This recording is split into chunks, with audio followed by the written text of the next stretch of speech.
It was in the it's in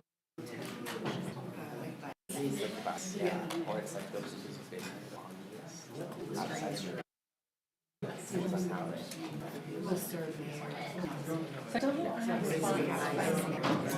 crunchy French.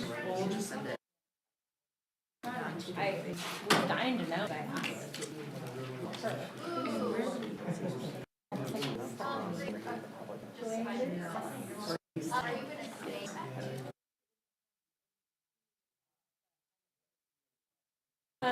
You know, what motivates me all the way from, you know, not even 3,000 miles away from the country. I think that's like she, they, friend, all right, right? So I know you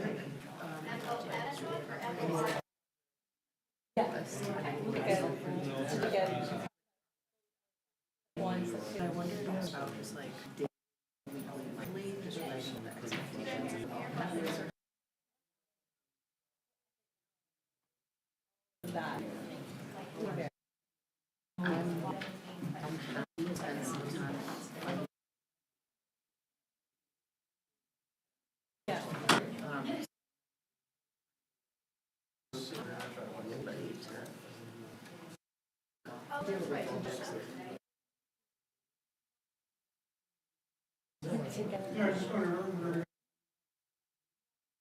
Right.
They don't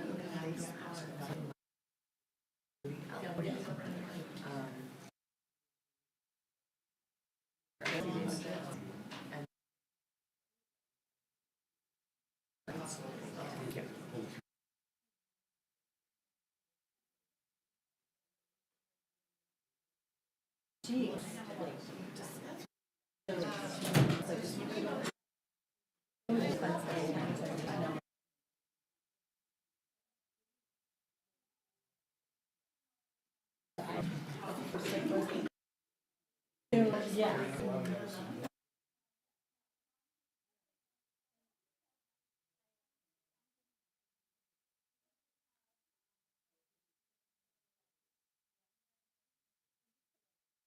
Normal and applicable and every conversation, every topic.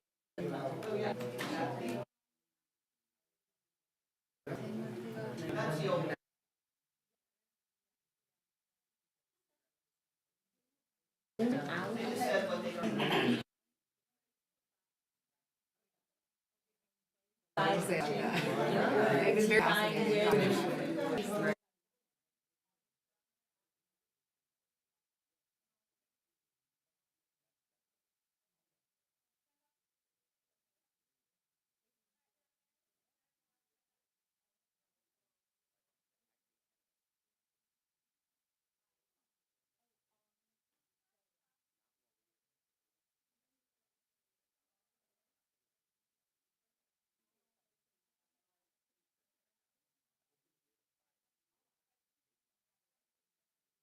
like us and we're or something.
Good morning, everyone. Thank you so much for being here. I know we're waiting on a couple of council members.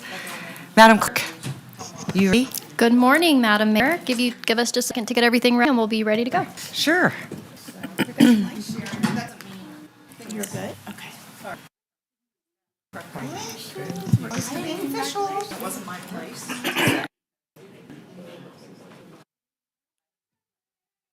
Love hedgehogs. Do you have one? You used to? Are you going to have another one? Like to take care of.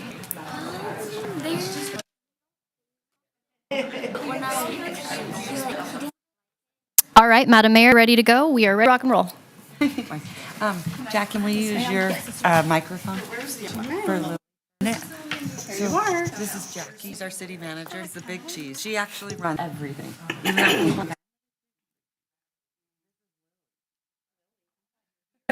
Blue means it's off, green means on. I'm gonna turn it on when you're ready. Good job. All right. Good morning, everyone. Thanks so much for being here. To kick off the meeting, I am very excited. A very special guest, Mayor for the day, Lily Blackburn. Nice to meet you.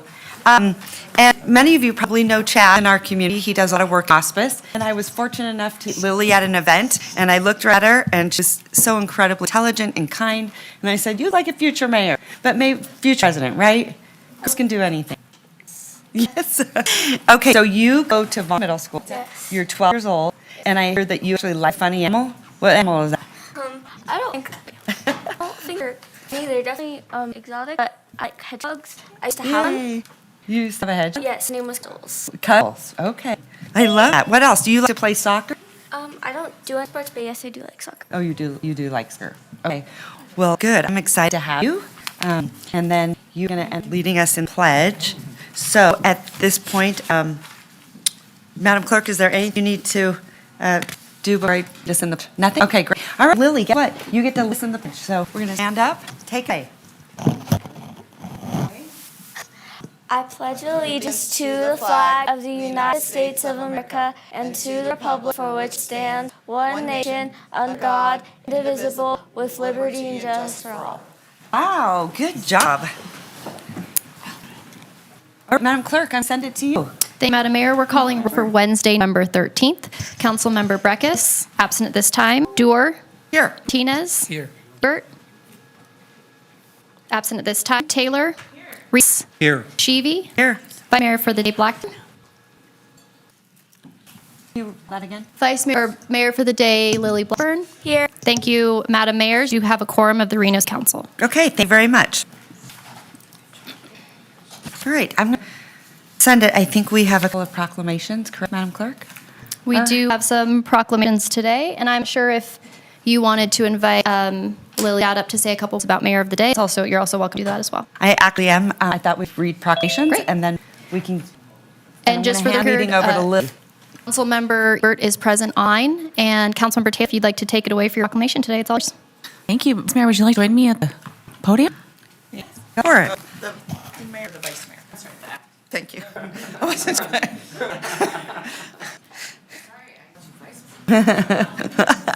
Lots of responsibility, Lily. Don't worry about it. Not a stressful job at all.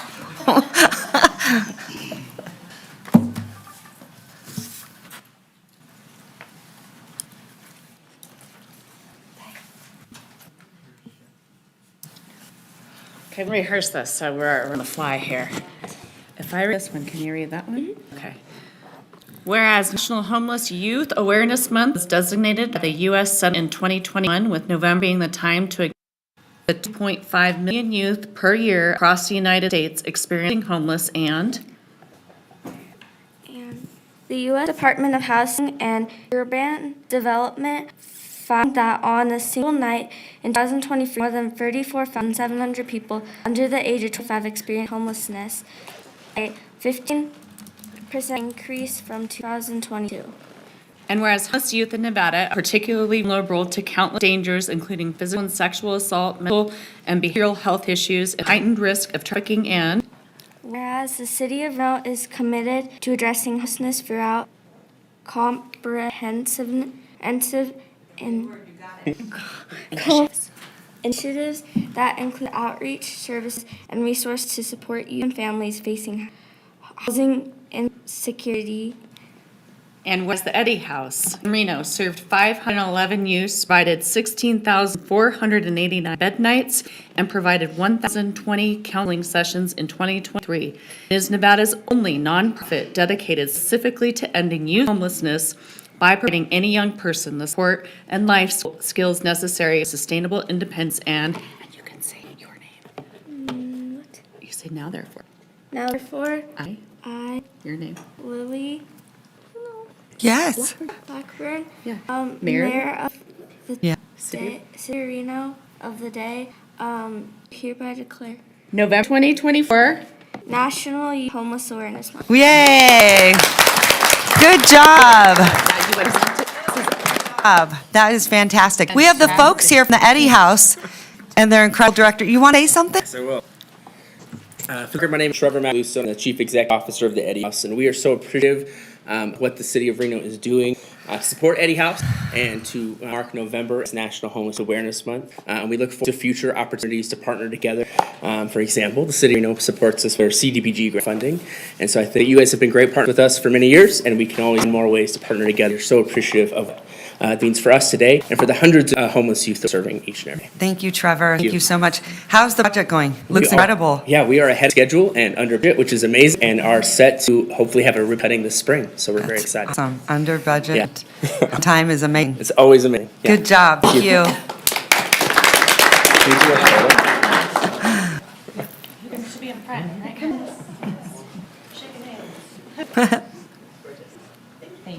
Thank you.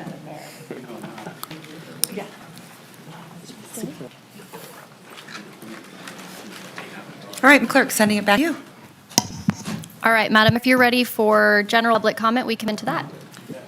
Oh, you know what? Before we do that, we have Lily's father here, and I'd love for you to come up and say a few words because you do a lot of advocacy and work in our community that's incredibly important.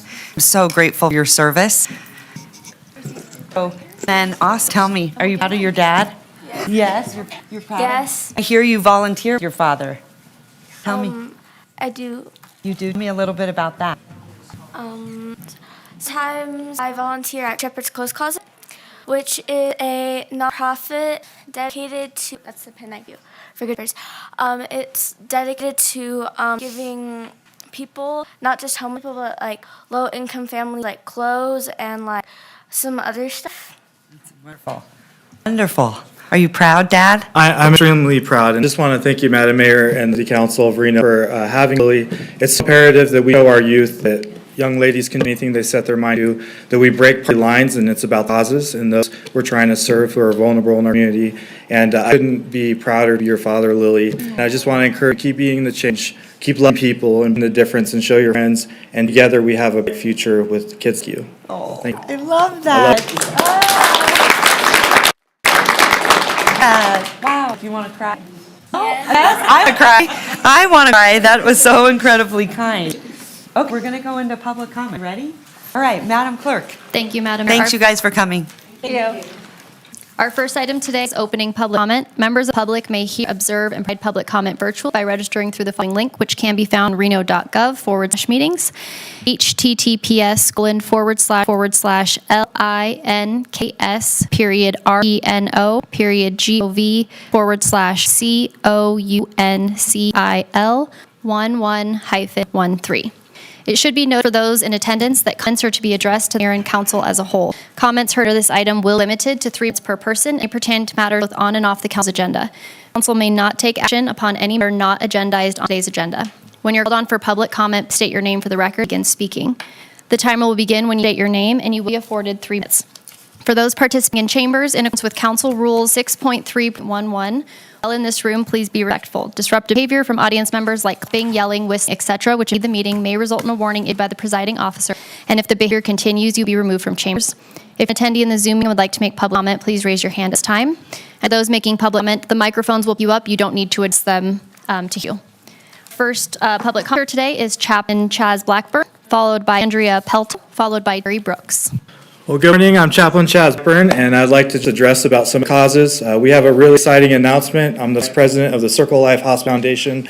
We opened up the first hospice guest house in all Nevada on June 9th. We've now served, as of the record for October 29th, 17 families. We've had to turn away 94. That pattern, we have about 372 families that need to be served at end of life in the most critical need. And so we're launching the advisement of the Northern Nevada Community Foundation, our campaign build-out plan, which will allow us, once we raise it, to have 10 additional beds and a first of its kind grief and trauma resource center by Circle of Life that we've ever seen in this community. A lot of addiction and suicide rate, the mental health crisis, there's a lot of roots of loss. And so this will have every demographic, parents who've lost children who've lost parents, and also have hybrid options so we can serve all of them in Nevada. But in regards to this, we need support of the City Council of Reno, as well as Sparta and Washoe County. We are excited to be doing a radiothon to start to raise money in February at Good Shepherd Clothes Closet. We love for every single one of you to come and interview. This is affecting a lot of Renoites. This provides 24-hour care at the Soul Life Guest House and truly a community aspect. When we open up the build-out, we will turn the original pilot that's in front, that land that we're currently using, into a pediatric sanctuary for families losing children to get that 24-hour support in a different way that we've never had in our region. We will also be able to serve the majority of the 352 seniors and their families that are in critical need. I'm also president of Good Shepherd's Clothes Closet. I know that Executive Director Dave came out and spoke. We partner with Eddie House. We partner with many organizations like Bristlecone and Reno Works. We also need some support of that organization. I know that Councilman Reese said he would like a tour. I would love for every single one of you to come and get a tour. This is affecting a lot of people in Reno, and these are nonpartisan issues. And so we have to come together, and now that the election's over, we all need to work together for Northern Nevada in these causes. And lastly, I just wanted to say that the Great Basin Chaplain Corps has expanded to 33 teams, ranging from law enforcement, fire, human trafficking, recovery teams, and we are excited to partner with new partners like the Washoe County and different other organizations. So there will be more releases about that. But again, thank you for the honor to be here. Thank you for the honor for Lily to be a part of this and be able to see the great work that's being done, the tough work that's being done, necessary work that's being done. Thank you all. Yes, thank you so much for your service. It's tremendous what you absolutely incredible. Andrea Petto, followed by Terry Brooks, followed by Paul White.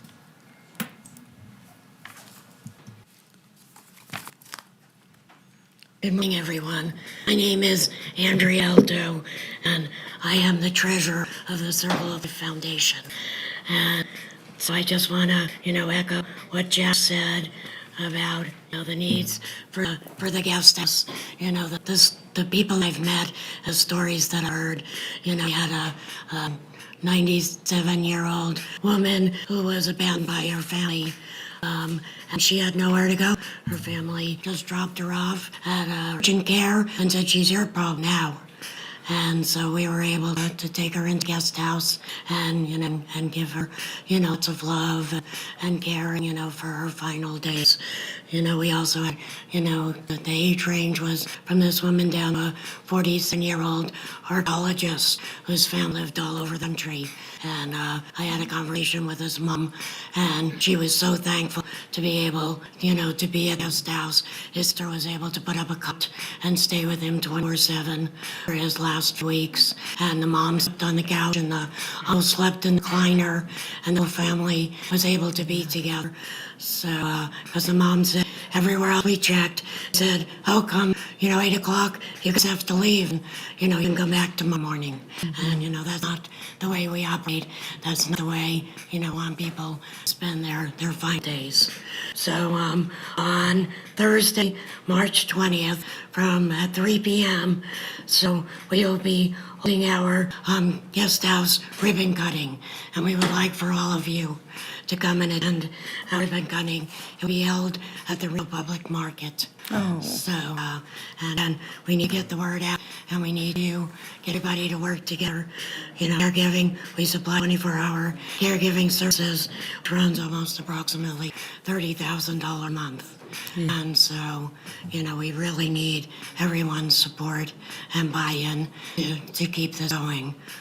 Yeah, absolutely. Andrea, and I know you have just been such a champion, and the work that you guys do is unmatched, because I don't think people realize many people that you take care of have no family left. So you give them a lot of dignity and love, and it's just a sense of pride. I'm so grateful for you guys. Please count on us.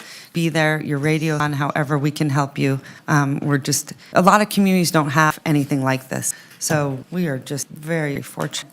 But Andrea, thank you for such a champion. You have been for a long time, and you did very quickly, so you're very humble, and we appreciate you. Are you proud? Yes? See, you got a lot of good people in the corner, huh? Yeah. Thank you so Thank you, much. Andrea. Thanks so much. Good note. Terry Brook, followed by Paul White, followed by Connie Silvier. Good morning. It's me, Tim Brooks again. Today I'm addressing discrimination against some people because of their ways of communication. Some people discriminate against others because they don't appreciate how other people might tend to communicate. Different people use different gestures when they communicate, but some people are offended by some gestures they may wrongfully mistranslate. Different people, when they're speaking, use different facial expressions, but some people see some of them as ways of aggression. Some people, when they speak, refuse to ask other people questions, while some people, when they listen, refuse to answer other people's questions. Some people, when they speak, will look people in the eyes. That's a common practice for some, while it's one some people despise. Some people with hearing problems read lips and stare you in the face, while some people do not like it when others look right in the face. Some people speak with high pitch, while others speak with low voice. Why discriminate against either one? That is their own choice. Everyone communicates in their own special way, so it may come out different in what they say. I have often been criticized for the way I speak in rhyme. That's just the way I want to speak, so I just do it all the time. I have often been made fun of because of my accent, but when I am, I just smile, and then I exaggerate my accent. Everyone has... Thank you, Jackie. Everyone has a different voice, different expressions too. The more you pay attention to others, the more they will pay attention to you. The more we are willing to speak to each other and also listen to each other, then the more all of us will learn from each other. I'd like to thank you all for listening to me all the time and for not discriminating against the way I speak in rhyme. Oh, I love that. Thank you. Terry, I love that. You know, I think I've never asked you where you are from, because it's not a bad accent. Yeah, I'm from Boone County, Missouri. Lived there for 62 years until I moved out here 9 years ago. Wow. How did you choose us? What's that? How did you end up choosing us? I had just gone through a divorce and was in a wreck and was kind of messed up physically and mentally and couldn't do my job as a librarian anymore. So I retired from that, and my mother had passed away. I'd been taking care of her for some time, and the weather is a lot better out here than it is in Missouri. So. And do you have friends here? My sister and her family have lived out here since the 1980s. Wow. Okay, that's good to have family and friends here. Yeah. But we're glad you're here. Thank you so much. Good to be here. Thank you. Don't they Missouri? Missouri? They say Missouri. Well, I know there's like a little accent sometimes they throw in there, right? Like Nolans instead of New Orleans. It's Nolan. Yeah. All right. Thanks so much, Terry. Love it. Where are we at on chapters? This is chapter 42, and so you know, I've only got 4 more chapters to go Okay. for this book, and I've already. Then we got to start a new one. Yeah. Okay. Thanks, Terry. Paul White, followed by Connie Silviera, followed by Joseph Schmidt. Paul, it's unbelievably ironic to me this morning that you'd to profess your interest in supporting children who could be in danger of being trafficked. The law refusing to enforce on homeless being able to live by the river and in camps anywhere. I don't know of a camp where there's not minors being trafficked. if you care about that, you don't need to give a proclamation. You need to allow our police to do their job, and arrest the ones who are out there illegally camped. And again, somebody's telling the truth. There's not an officer you can talk to who will tell you that they're not restrained from enforcing the law by the council, or mayor, whatever they'll say, depending who you talk to. I believe that our police chief would just go rogue and decide she wasn't going to enforce the laws.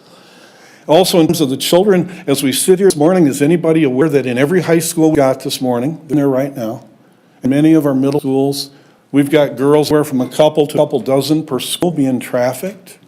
It's gone on this way forever, and in fact, the council cut the funding from the police that was helping to try to track down a little bit.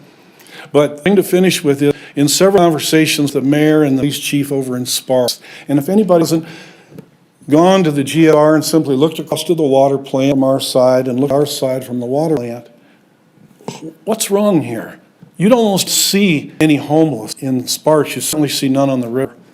Coming down from Center, down past the library this morning, there's so many homeless guys ready to get in and just take to the library today. No parent in their right mind would go there. Beautiful little plaza right out here is just packed already. Guys who would keep anybody decent from hanging around there all day. And so what's Sparks doing? They're just enforcing the law. And they care about them. They offer them help. If they don't want it, they say, we care, but we're going to ticket and you'll end up in jail. And I talked to a homeless person who doesn't respect and actually like the Sparks people, the cops, how they treat them. I don't meet one, sadly, because I've got a lot of friends in Reno. I don't know one homeless who doesn't hate Reno cops because all they do is yell at them, they ticket them. They just performed a cleaning service the other day on our side. Just went over, told to leave, took all their garbage out, and then they'd come back after the cleaning site. Last thing I'd leave with Mayor Lawson, he's invited every one of you, plus our police chief, to come over to a ride along with his police who handle the homeless, see how they do it. He's invited every one of you, and I asked him how many of you had taken him up on it, and he said none. Please consider doing this. Thank you, Mr. White. I'm happy to meet with you. I will make sure we do that. I just want to remind you, there are no services in the city of Sparks, so everyone brings their people that they interact with over here at the city of Reno to get services. So I want to remind everyone of that we are the ones that are providing services, not the city of Sparks. So this is where they get help. So thank you. We do talk. You have to call me because the number's not listed. Well, that's a good thing, probably. No. Thank you. As a mayor? Absolutely. It is listed by law. You have to list everything. It's all online. Madam Mayor, Yes. Anyway, this is Councilor Ebert. Yeah. Can I comment? go ahead. Oh, I was just gonna say that, I have taken a police ride along in Reno. I've seen how our police officers interact with the house and area. And I've seen, they treated them with dignity. I've seen the house refuse services. We are not going to haul people away against their will. And I personally have not received an invitation from Mayor Wilson. So he has my phone number. I have his. I'll call him and speak with him. But I have taken police ride-alongs in Reno, and I'd be more than happy to do Sparks. But I just want to reiterate, I have not received an invitation from Mayor Wilson. And so thank you. All right, thanks so much. And I don't think any of us actually received any invitation. All right, moving right along. Thank you. Connie Oliveira, followed by Joseph Mitt, followed by Joe McVickers. Good morning. Thank you for letting me speak today. I believe you all have my handouts.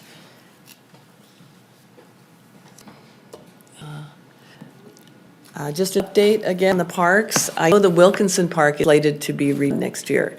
I'm really excited about that. But just a reminder, this is what it's like meantime, and this is what the kids in the neighborhood have to play with. So if anything, perhaps when the scheduling starts coming up for this park, if the playground could be the initial beginning of it, that could kind of get moving fastest, the neighborhood would really appreciate it. And again, the update on Pickett Park, I talked to Nathan Ulott, and he informed me that the pieces are on order.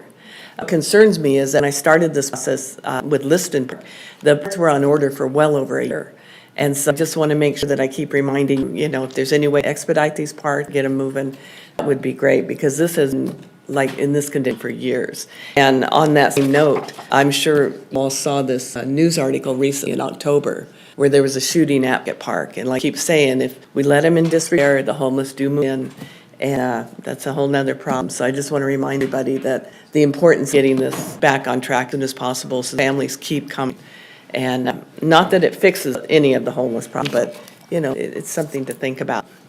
And so I just wanted to update you on that. Make sure it's still fresh in mind in case you're meeting and anything comes up. And on a last note, I want to thank you. I know we're all instrumental in our Hot August Nights parade being reinstated, and that was just wonderful.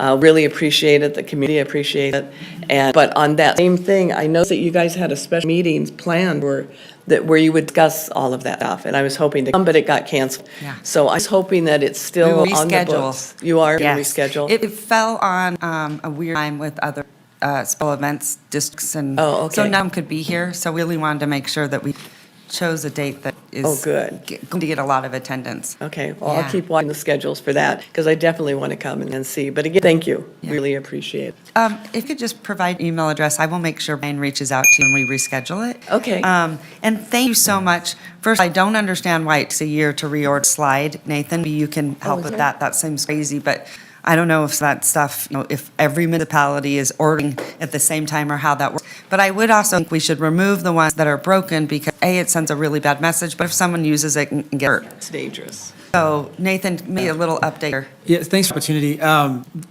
The challenge with our system, and I don't want this to be an excuse, but the challenge with our system is they have to be fabricated because our playgrounds are so old that they don't carry them in stock. So they have to really be fabricated and printed off and The shipped out. schematic, yeah. And so when we close a playground, and Bonnie, I want to check in with you like we always do, but when we close it, if we take the slide off, we have these posts sticking to the ground.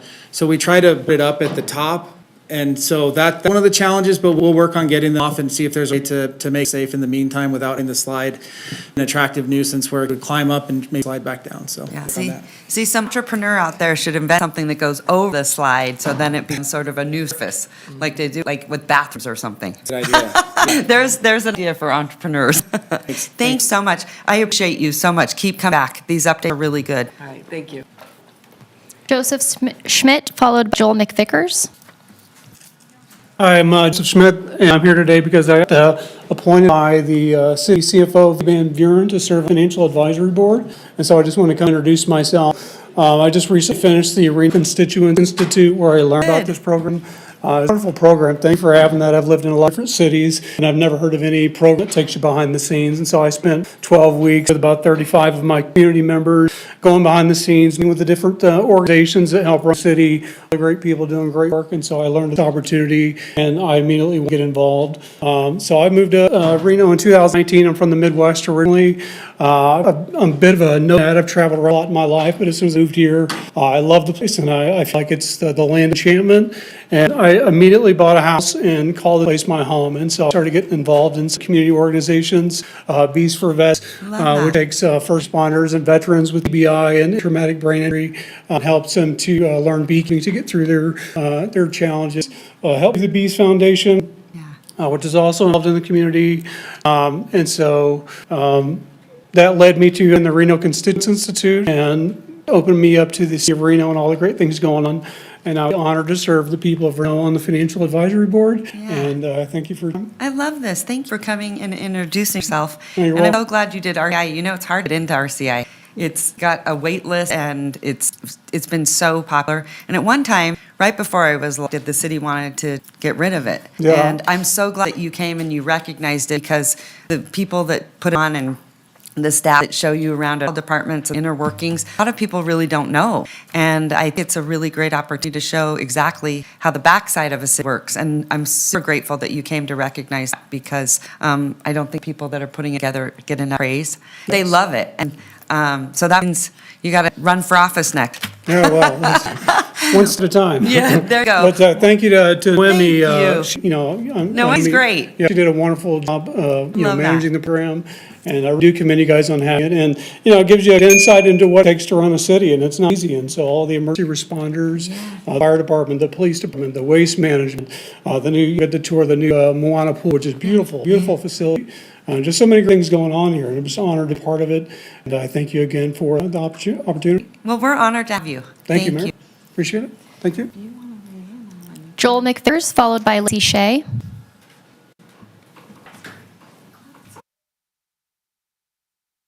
Good morning, my name is Joel McVickers. I'm with my lovely wife, Loretta, and she supports me. And I want to complain about the sewer bill for senior citizens on fixed income. And it's got our bill, it's $100 a year for this. It's way too high. I feel seniors get a break, and not that, but could meters on the sewer. That would help us all on that. We do meters on the other businesses, and they get a break. And I want to thank you all for your time. Like I said, this is my first time here. Well, guess what? You did a great job, and I have good news for you, that you qualify for a break. Oh, how like that? We are going to, Jenica there is going to come over and tell you how to do that. Oh, thank you very much. You're welcome. You all have a wonderful day and a good week. Well, thank you so much. We appreciate you coming. Thank you. Happy Marine Corps birthday too this last week. Appreciate your service. Yeah. All right, Lacey, come on up. Hi, guys. Hi. I've been shaking and cry for a week. I'll try to. You're going to do just fine. Take your time. My name is Shay, and I'm going to come address you guys all personally about the incident that happened on November 1st. That was traumatic, and I hope nobody else has to. I hope that nobody else has to go through that. I have 3 minutes to speak here, and less than 3 minutes, that man came in with a knife like this big. It's a knife into the table, and by the time he hit Rob, it wasn't even 3 minutes that he had murdered people. I don't know what I'm asking for. I'm asking for kindness and support from you guys of what I do. Just for a safer community, I will be proactive in my part to do whatever is needed. That I'm reaching out to council. Lacey, Chief. we're here to support you. Yeah. And, it's so unfortunate, and it could have happened anywhere. And so I know you have this tremendous feel of guilt, all those things, and we just want you to, support you. Our police department is really saying your praises and grateful for that. You just let us know. I also think there's some service that we can help you with, because mentally, I bet it's so hard. It's so my hard. employees definitely need grievance counseling and whatnot, because those employees telling me, but missing that is horrendous. And like I said, I'll be proactive in what I have to do to work with you guys, code or this, the police. I don't know if I'm out for more police presence in Midtown. Maybe I could ran out and flag me down, or I'm not sure what changed the outcome. But I'm just asking for kindness. Listen, I've known you for a long time. You have been a tremendous community supporter and business advocate. So we want to be able to help you get whatever it takes, because I'm sure that it's been so hard. It has been, and just appreciate you guys, and I'll do what to work with every one of you to do whatever my part is in the community, what is needed. And that's Bless what her heart. I'm sorry you had to go for that. Thank you. Thank you. Thank you, Lacey. Okay, Madam Clerk. Thank you, Madam Mayor. With that, I have no additional live pub comment and hands are raised via Zoom. For the record, we did receive 16 comments, which general in nature, are not directly associated with an agenda item prior to yesterday at 4 p.m. November 12th. 4 letters in favor, 2 letters in opposition, 10 letters of concern. Those have been distributed to the Reno Council and are part of the record. Also available on reno.gov/meetings. So with that, we're moving in item A4 of the agenda. Right. Thank you, Madam Clerk. Let me turn to our city manager and ask if there are any items that she's recommending we withdraw or move around. There are not, thank you. Okay, thank you. Madam Vice Mayor, move to approve the agenda as posted. All right, Mr. Reese, and second? Second. Second from Mr. Martinez. All right. All in favor, please say aye. Aye. Any opposed? All right, motion carries unanimously. And now we're on to the approval of the minutes, and we're looking at the Reno City Council regular meeting from September 25th, 10 a.m., and I'm looking for a motion on that. Second. Okay, this time I have Councilmember Reese with motion, second by Councilmember Taylor. Any comments on the minutes before we vote? Seeing none, all in favor, please say aye. Aye. Aye. Any opposed? All right, motion carries unanimously. And on to A52, which is Reno City Council regular meeting of October 9th at 10 a.m. And again, I'm looking for a motion. Motion to approve. All right. Second? Second. All right, I have a motion from Councilmember Taylor, a second from Councilmember Martinez. All in favor, please say aye. Aye. Aye. Any opposed? Motion carries unanimously. And we're moving on to the consent agenda. And let me go around the room. If there's any disclosures you have or any items you want to pull off, please let me know. And I'll start with Councilmember Martinez. I don't have any at Of this either. time. No, thank you. Thank you. Councilmember Taylor? Nothing for me, Vice Okay. Mayor. No, ma'am. Councilmember Reese? No. How about you, Councilmember Ebert? B7, B8, B9, B10. 1 second here. I believe, yeah, that's 14. And that's it. Okay, thank you. And I have none. So that make it, I'm sorry, is someone else online? Okay. With that, may I get a motion to approve the consent agenda? The items that were not pulled. Motion to approve. Second. All right, so I have a motion from Councilmember Taylor, second from Councilmember Martinez. All in favor, please say aye. Aye. Aye. All right, any opposed? All right, motion passes unanimously. Now we're going to move over to the items that were pulled. And first item I had that was pulled was B7 by Councilmember Taylor. No, Ebert. I'm sorry, by Councilmember Ebert, excuse me. Good morning. And I have a Councilmember Ebert, did you have questions for staff? So if we can get a presentation on what this benefit plan covers, just want to make sure that this is considered a qualified plan, just in case, we have employees that are enrolled in our plan that are 65 that may or not signing up for Medicare because they're enrolled in City of Reno plans. I just want to make sure that this is qualified coverage so that if they retire from City of Reno, that they won't have any penalties joining Medicare later. So just want to make sure that this is a qualified plan and kind of an overview of what the plan kind of is for the City of Reno. Okay. Absolutely. And I do have a presentation today. So for the record, my name is Angela Davis, and I am your benefit manager here at the City of Reno. So thank you for having me. So let me have it come up. Okay. What I'm here to speak with you about today is the renewal of our Maxer Plus Pharmacy Benefit Manager contract. We have been Maxor Plus for our pharmacy benefit since 2019, and so it is my pleasure to bring you this renewal today. It is from our self-funded medical plan, and I can say right up front, it is credible coverage. So at age 65, that would be full coverage, Part D coverage. All right, let's see. Okay, so I'm sure you all had the opportunity to review the staff report. And so with the potential of significant savings, this renewal does align with our strategic plan under fiscal sustainability imperative. And so our pharmacy benefit manager is Maxer Plus. This is carved out from the health plan. And so when we carved out, kind of separated out so we can better utilize the expertise of this particular benefit manager to fulfill some of our top priorities, which is compliance with the FDA regulation. As you know, a lot of pharmacy benefits are covered by FDA regulations, and all of our adjudication of pharmacy claims would be performed by our pharmacy benefit manager in compliance with those FDA regulations. They also provide other services, which include working with pharmacy companies to obtain rebates, refunds, pricing, which keeps our costs low for our folks. They do some patient-facing activities that really give us that expertise to manage the pharmacy benefit and the cost containment that we are looking for. As we know, cost for pharmacy is going up, and that's one of the fastest climbing costs of our medical benefit plan. So this renewal does not change any plan parameters. It's the same pharmacy plan as before. And so we're really happy to not have to amend any of those plan parameters and reduce benefits to maintain that cost containment for our folk. It is the same benefit. We get additional cost control. Maxer Plus, we have seen savings year over year. We went from the 22-23 fiscal year looking at spend of $6.9 million.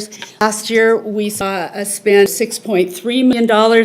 So we're seeing that cost control, although those prices are going up. And then with this 3-year contract, they are estimating our saving overall will be about $500,000 per year. So quite an opportunity for us. I just ask you the questions that Ms. Ebert asked were related to, I don't think she needs to see everything. She specifically asked whether this also carried a designation as a qualified plan, and I don't know if that just applied to the regular plan versus a pharmacy plan. Could you just address that? Absolutely. As previously mentioned, it is credible coverage, Part D coverage. Is that the term, credible coverage that is the versus term. qualified plan? Yeah, And the second thing you asked was, what if someone at the city, do they need to sign up Medicare if they pass 65, or can they continue on this plan? Yeah, as an active member, we would be the first payer. Okay. So in that regard, they can postpone signing for Medicare as an active member. As a retired member, they would need to sign up for Medicare. Okay. Well, my understanding on that, though, is that they still have to register with Medicare, I think is within 6 months before or after they turn 65, I think. They do, to avoid that penalty. Right, avoid a penalty, but I just want to get that out public that you still need to sign up, but you need to carry that coverage. This is qualified. This Yes. qualifies. Okay, Yes. and then, Ms. Ebert, was there anything else that you wanted to address on this? Just want to ask for the record, will this help with the city of Reno to keep the premiums that the city has to pay kind of managed? Because I know that healthcare costs kind of are increasing almost exponentially in some cases. So will this help the city of Reno?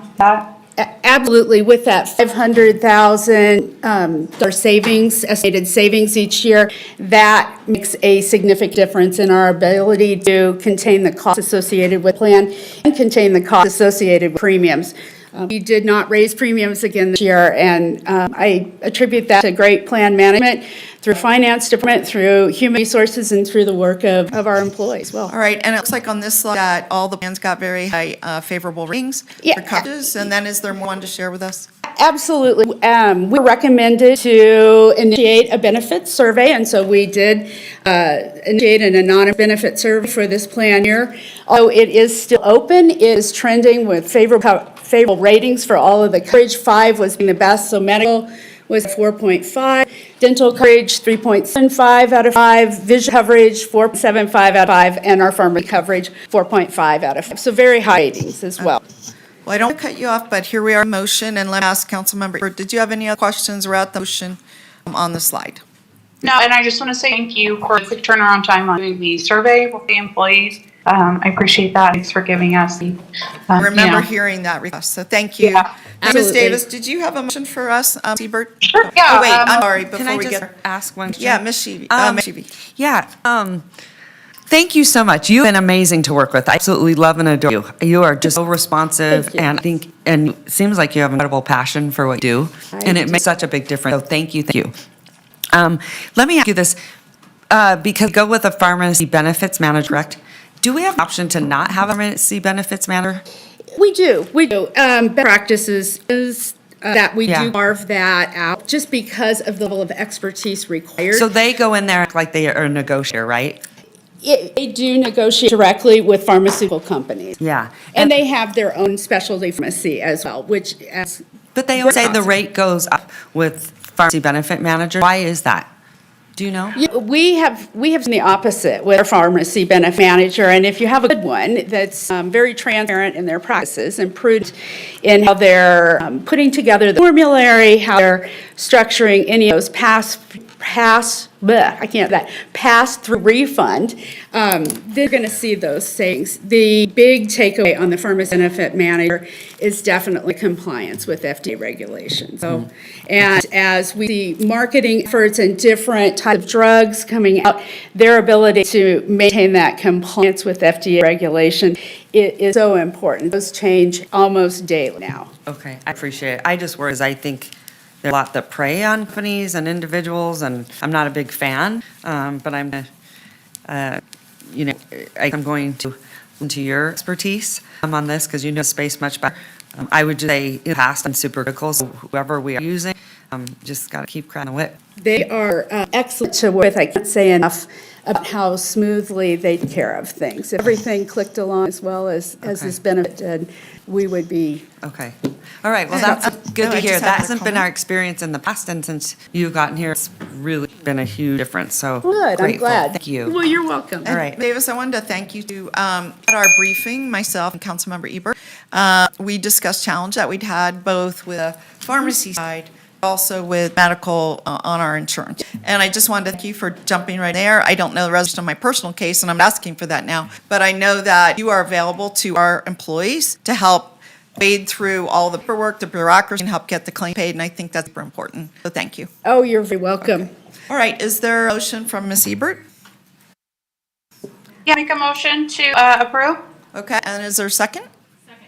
All right, so we have a motion from Councilmember Ebert and a second from Councilmember Taylor. Any final comments or questions? Seeing none, all in favor, please say yes or aye. Any opposed? Motion carries unanimously. All right. Back to you, Mayor, All right, and we're thank moving you. on to item B8. Okay, thank you so much. Okay, we have to say goodbye to our guest because she actually she's got to go to school. Oh, my. Right? You need to go to school, huh? I would love it, Lily. Do you want to say some parting words? Thank you guys for this opportunity and hope you guys all have a good rest of the meeting. Well, thank you very much. Let me ask you one question, because I try to ask everyone the question. If you could change one law, what would it be? We don't make laws here. If could. I'm not really familiar with Nevada. I should be. You shouldn't be. Very honest. Just think about that. In the future, if you could change anything, what would it be? Okay. All right. Well, thank you, May, for the day. We appreciate you. Everyone give Lily a huge round of applause. Thank you, Taz. Thank you. Thank you very much. I have got it for you. All right, Madam. Madam Mayor, we're moving to item 8, pulled by Councilmember Ebert. If you have questions for staff?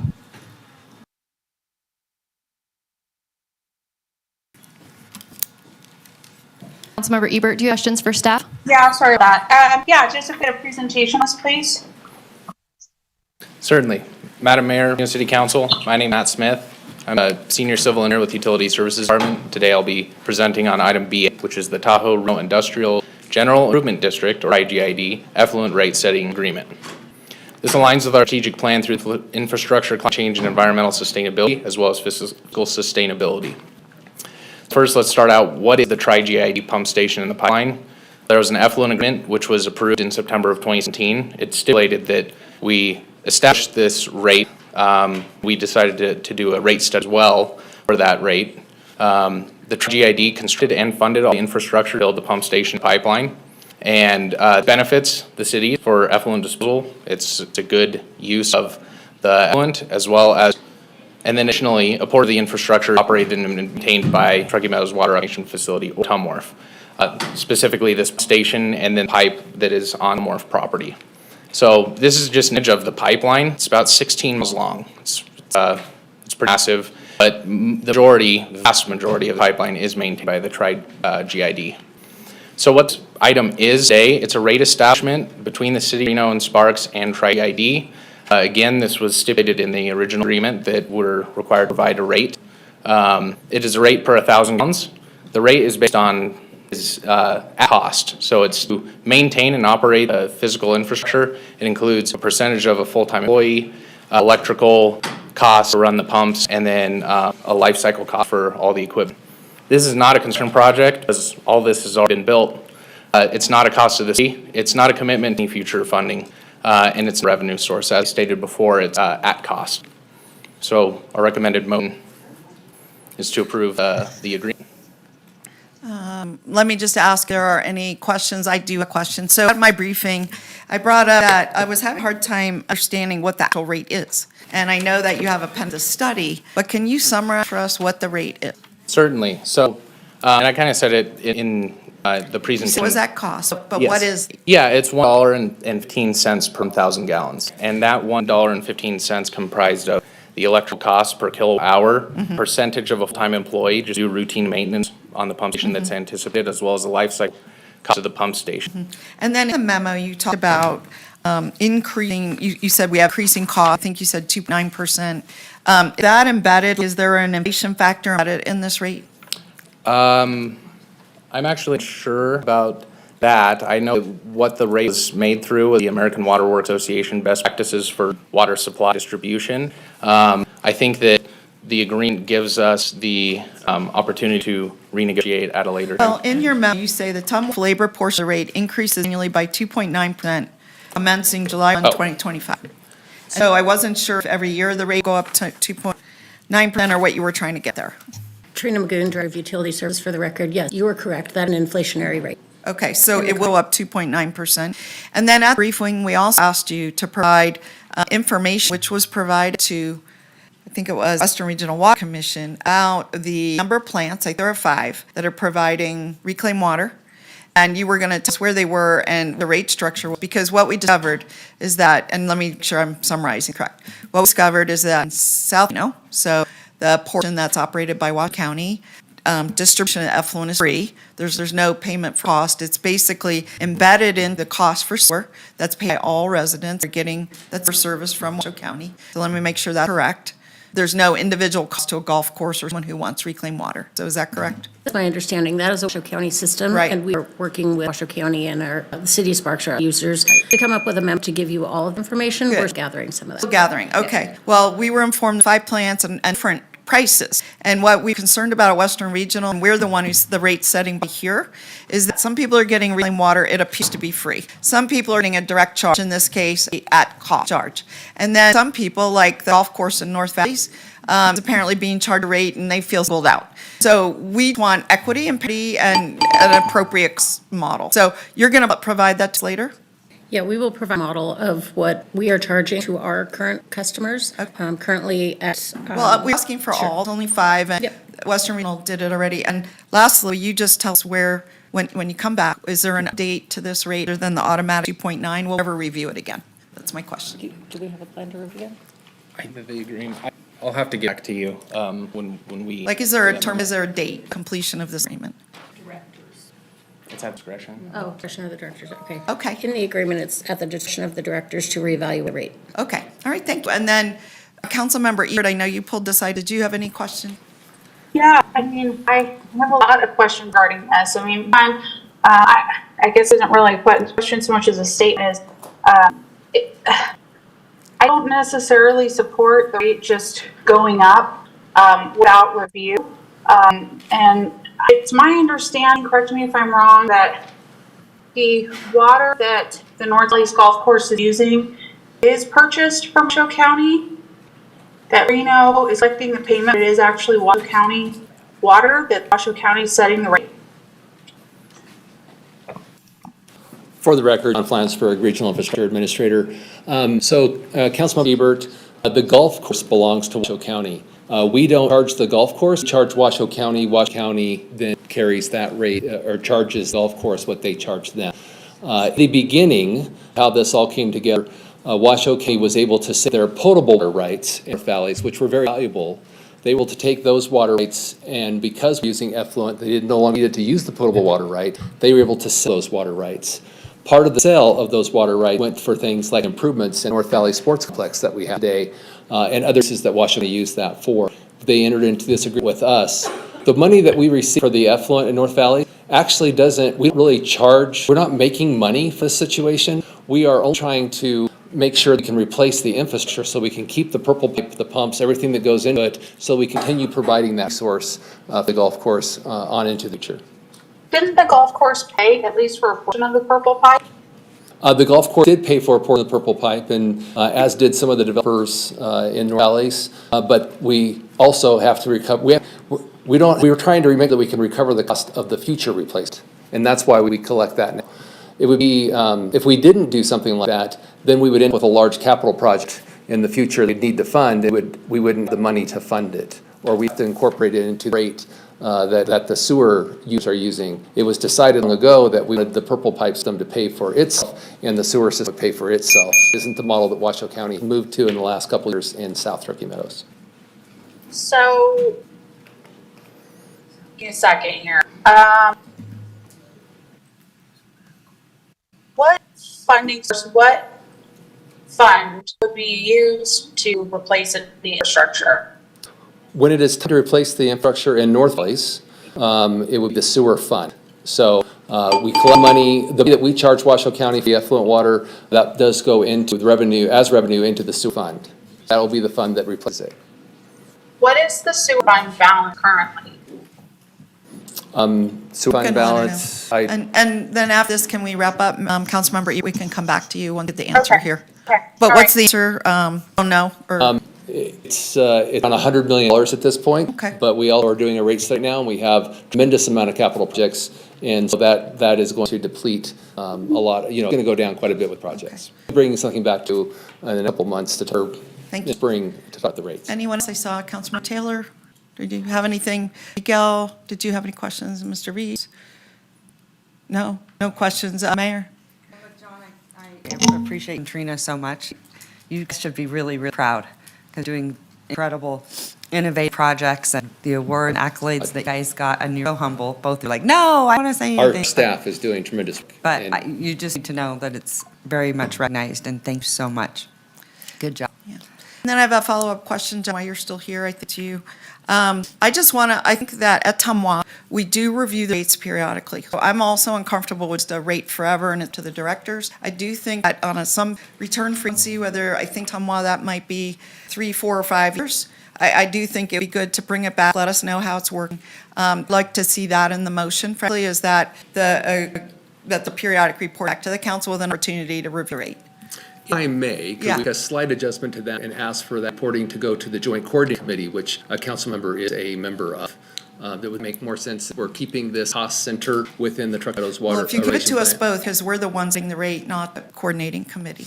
Understood. Just Okay. wanted to, where you might want to have You that made a report. point, yeah.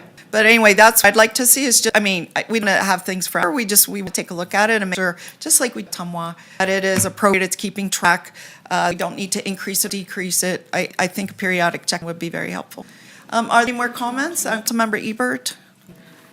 Yeah, I do have comments. I'm not to support this because I think we have a large sewer fund balance right now. I can't support the arbitrary rate increase without having projects come forward.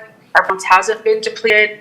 I'm not sure if this is going to tie into any kind of stormwater infrastructure stuff that projects that are coming down the pike. But we voted to approve some bonding for the American Flats project. I'm not sure if this rate is going to be an increase for the North Valley's golf course, which is already struggling to make it as it is. As I've said many times, this is one of the few recreational resources that we have in North Valleys. I don't want to put them in business. They're not a privately owned golf course. It's not like a country club. It's a very rare golf course. They're all connected. There's 5. They all charge different rates. No, we're listening. Okay. So I can't support this. Okay. Also, just kind of similar vein, I have many constituents reach out to me about their sewer bills going up. And I know it's tied to PI. I just have an issue with it going up, and us not having the ability to stop it or change it. And we don't need the money. It's at the discretion of the director to change it. I just don't feel like I can support that, especially considering $100 million sewer fund balance. Okay. I don't see the necessity for this time. Okay. Madam Vice Mayor, I move to approve the agreement with the City of Sparks and Tahoe Reno Industrial General Improvement District to establish the rate to provide treatment effluent from the Truckee Meadows Water Reclamation Facility to the Tahoe Reno Industrial General Improvement District. Second.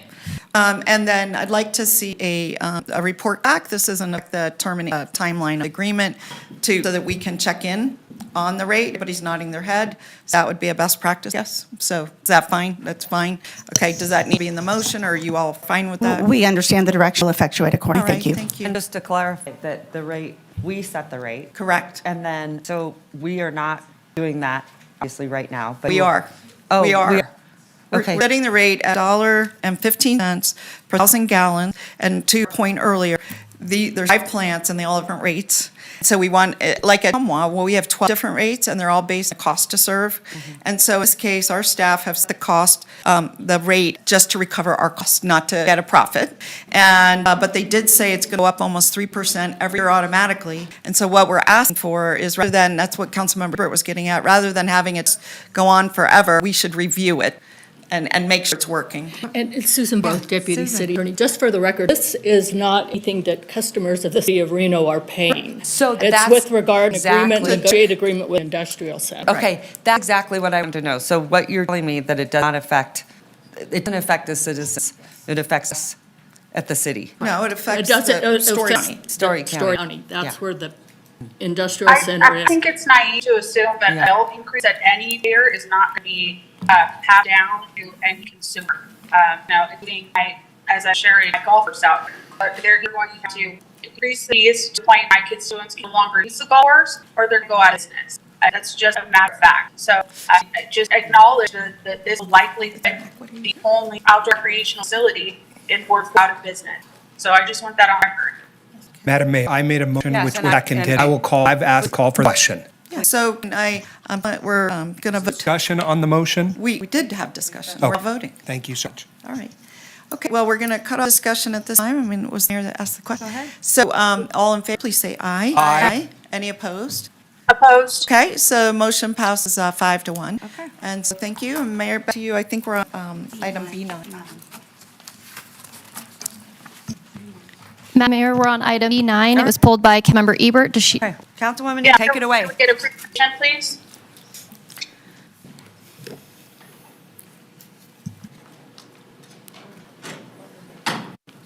B9, B10, and B14. 9, B10, and B14.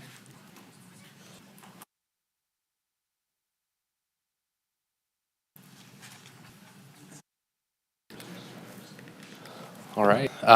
Madam Mayor, City Council, again, Matt Smith, Senior Civil Engineer, Utility Services Department.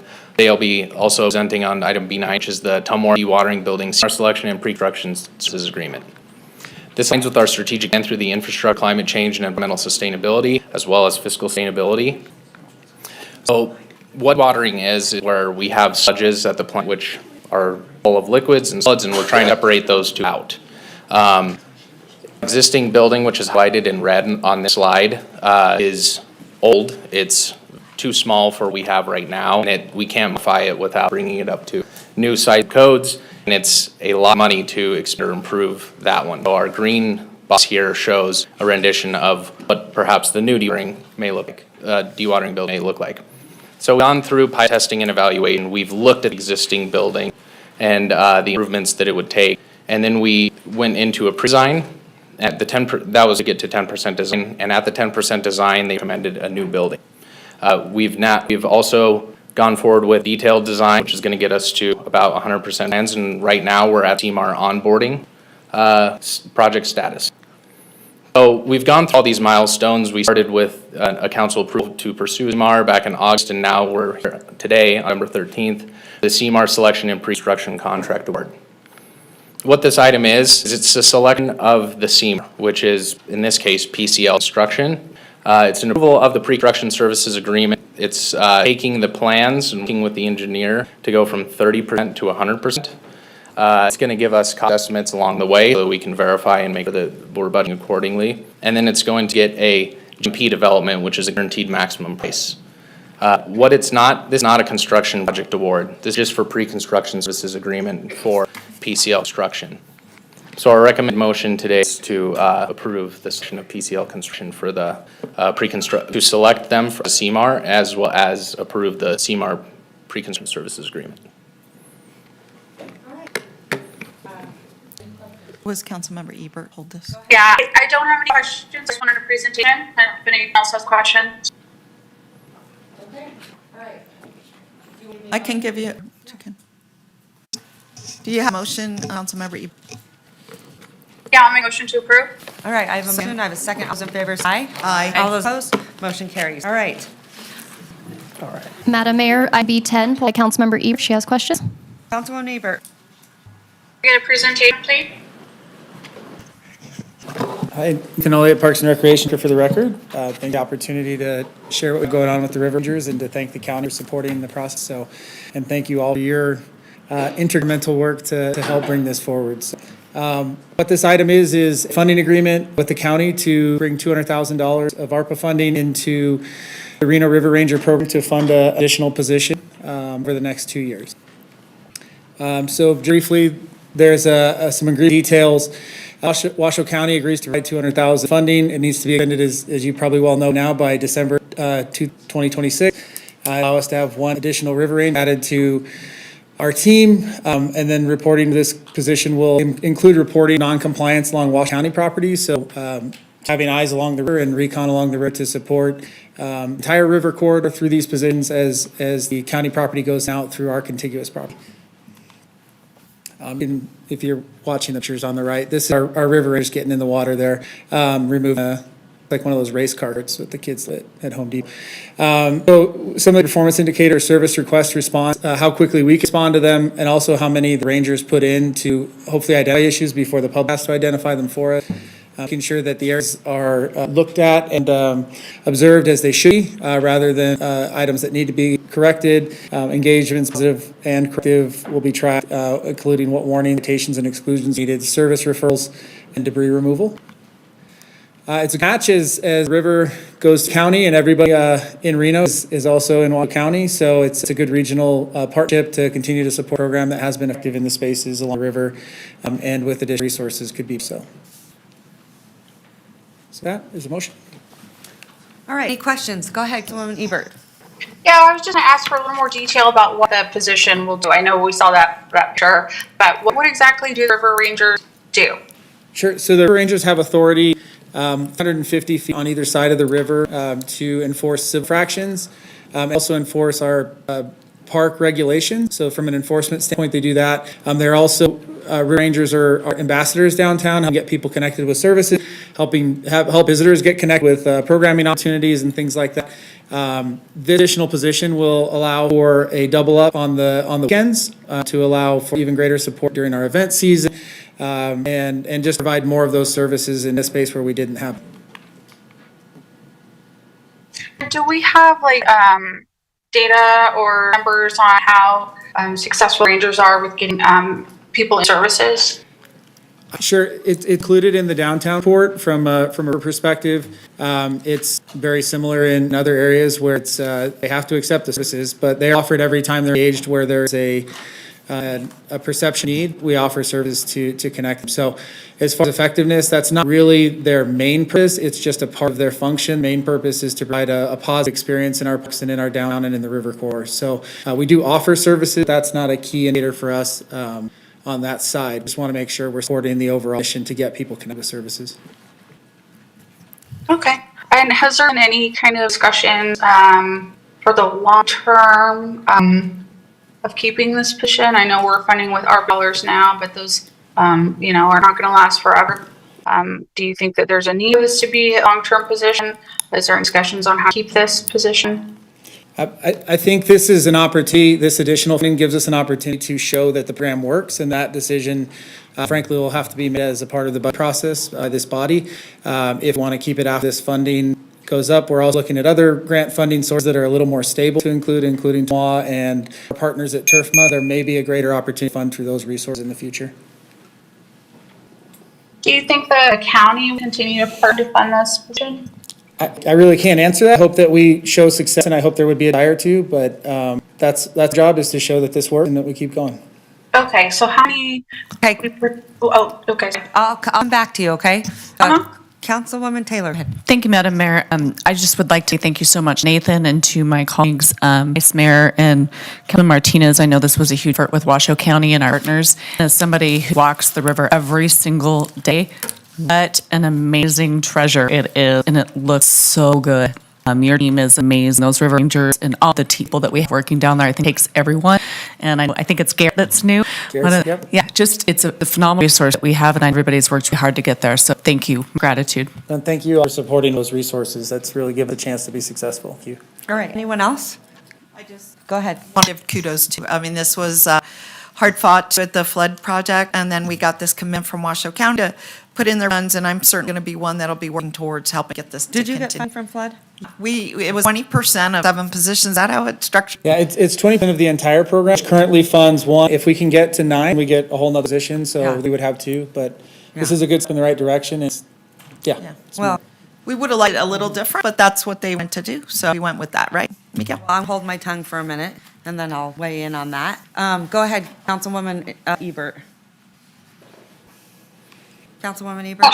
Sorry, I just had it off mute. So how many River Ranger positions will we have with the addition of 1? So we'll be up to 7 total ranger positions, 5 of them dedicated river rangers.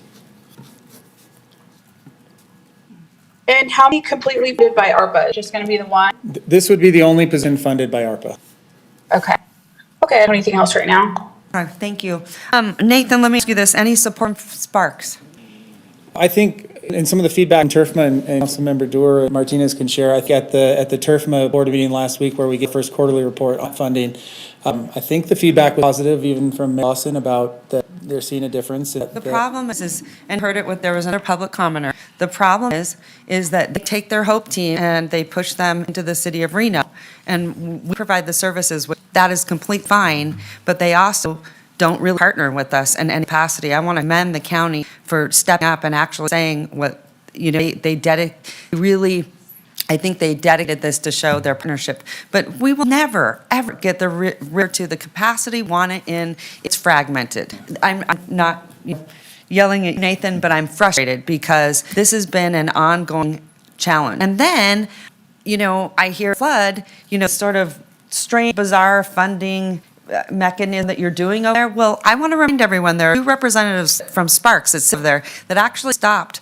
I think had a big part to do with actually coordinating along the river. So I get very, very frustrated. So I guess my big rant is, and gratitude for the county for actually stepping in and saying we want to be part of the solution. I also think the river is such a huge asset that we need one person dedicated to looking at the fund, the partnerships. Maybe that's what it is, like it tends to get fragmented that way. But the city of Sparks has known for a long time. I would really like their partnership and support.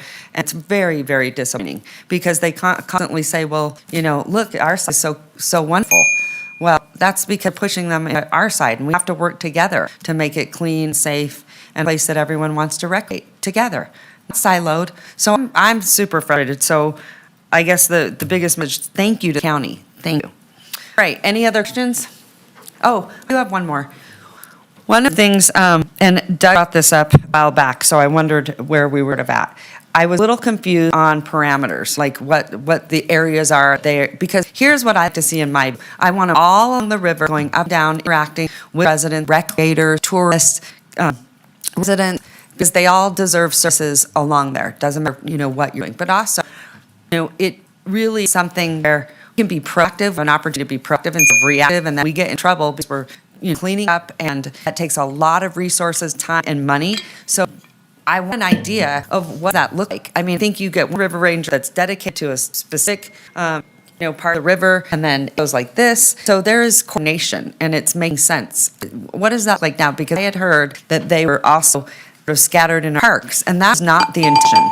Give me an idea. All of the dedicated river rangers, there will be 5 of them when they're all higher up. We currently have 2, we're literally extending offers today to 2 more, so that'll take 4. And then this will be the 5th one, along with the 2 existing park rangers who they all focus along the river. Only the park rangers will respond to service requests that aren't on the river. So only positions will respond outside of the river. The rest are completely dedicated patrolling the river, identifying and responding to issues before they gain foothold. Part of that will be as we get to 5 will be more effective. But the 5 that are completely dedicated to river patrol, river programming, river stewardship, and ambassadorship, along with other downtown resources. Okay, that's is Landon part of this?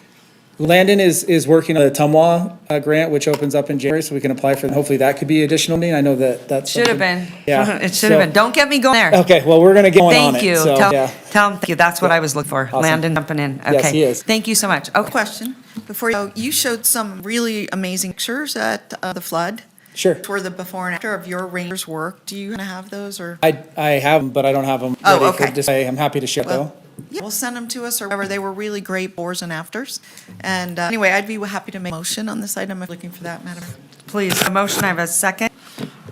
All those in favor say aye. Aye. All those opposed, motion carries. Thank you. All right. Thank you, Nathan. All right, Madam Mayor, we're on item B14, and just for the record, I'd like to state this item was properly noticed.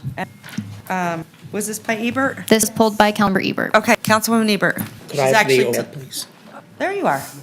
Hi. I'm all this. Where are Can you? we get a presentation, please? Mike Michelle, Engineering Manager. I do not have a presentation. If you could put the overhead up, please. I'll walk you through in a nutshell, just give you the abbreviated version here. About 3.5 years ago, there was an irrevocable offer to dedicate additional right-of-way along Golden Valley road in anticipation of a certain project coming in. Since that time, the right-of-way configuration has changed, which necessitates a revised offer of dedication. So really is what we're doing today is we're getting rid of the existing irrevocable offer and replacing it with a new one based on revised design. Just want you to know, nothing's been built, nothing's maintained, no utilities here, there's no cost to anybody here. It's just we're replacing the existing with a new one based on revised designs.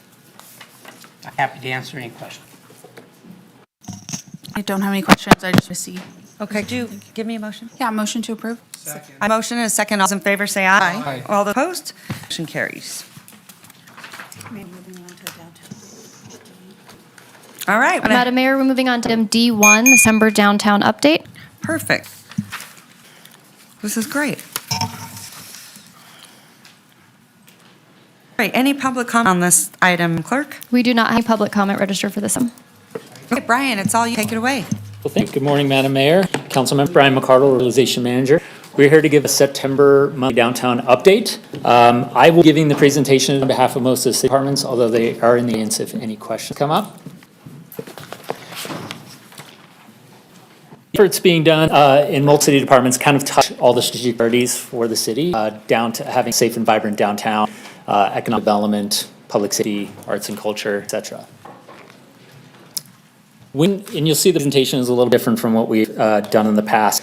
But when we talked about defining what is our downtown, there's a few different boundary lines between the redevelopment areas and the police service areas as well as different zoning districts. And so as a group, we decided that the downtown business improvement district is the best boundary line to use when we're talking about what is the boundary of our downtown, as the area in red. And so most of the report metrics going forward will be based on things that occur inside the red boundary line. And we've reformatted to highlight three strategic areas that all these efforts sort of come into three buckets. And the first one is strengthening economic conditions. Second is improving the built and natural environment, the physical environment of that area, and as well enhancing the experience that people have when they go to that area. And so everything we're doing sort of funnels into these three strategic priorities.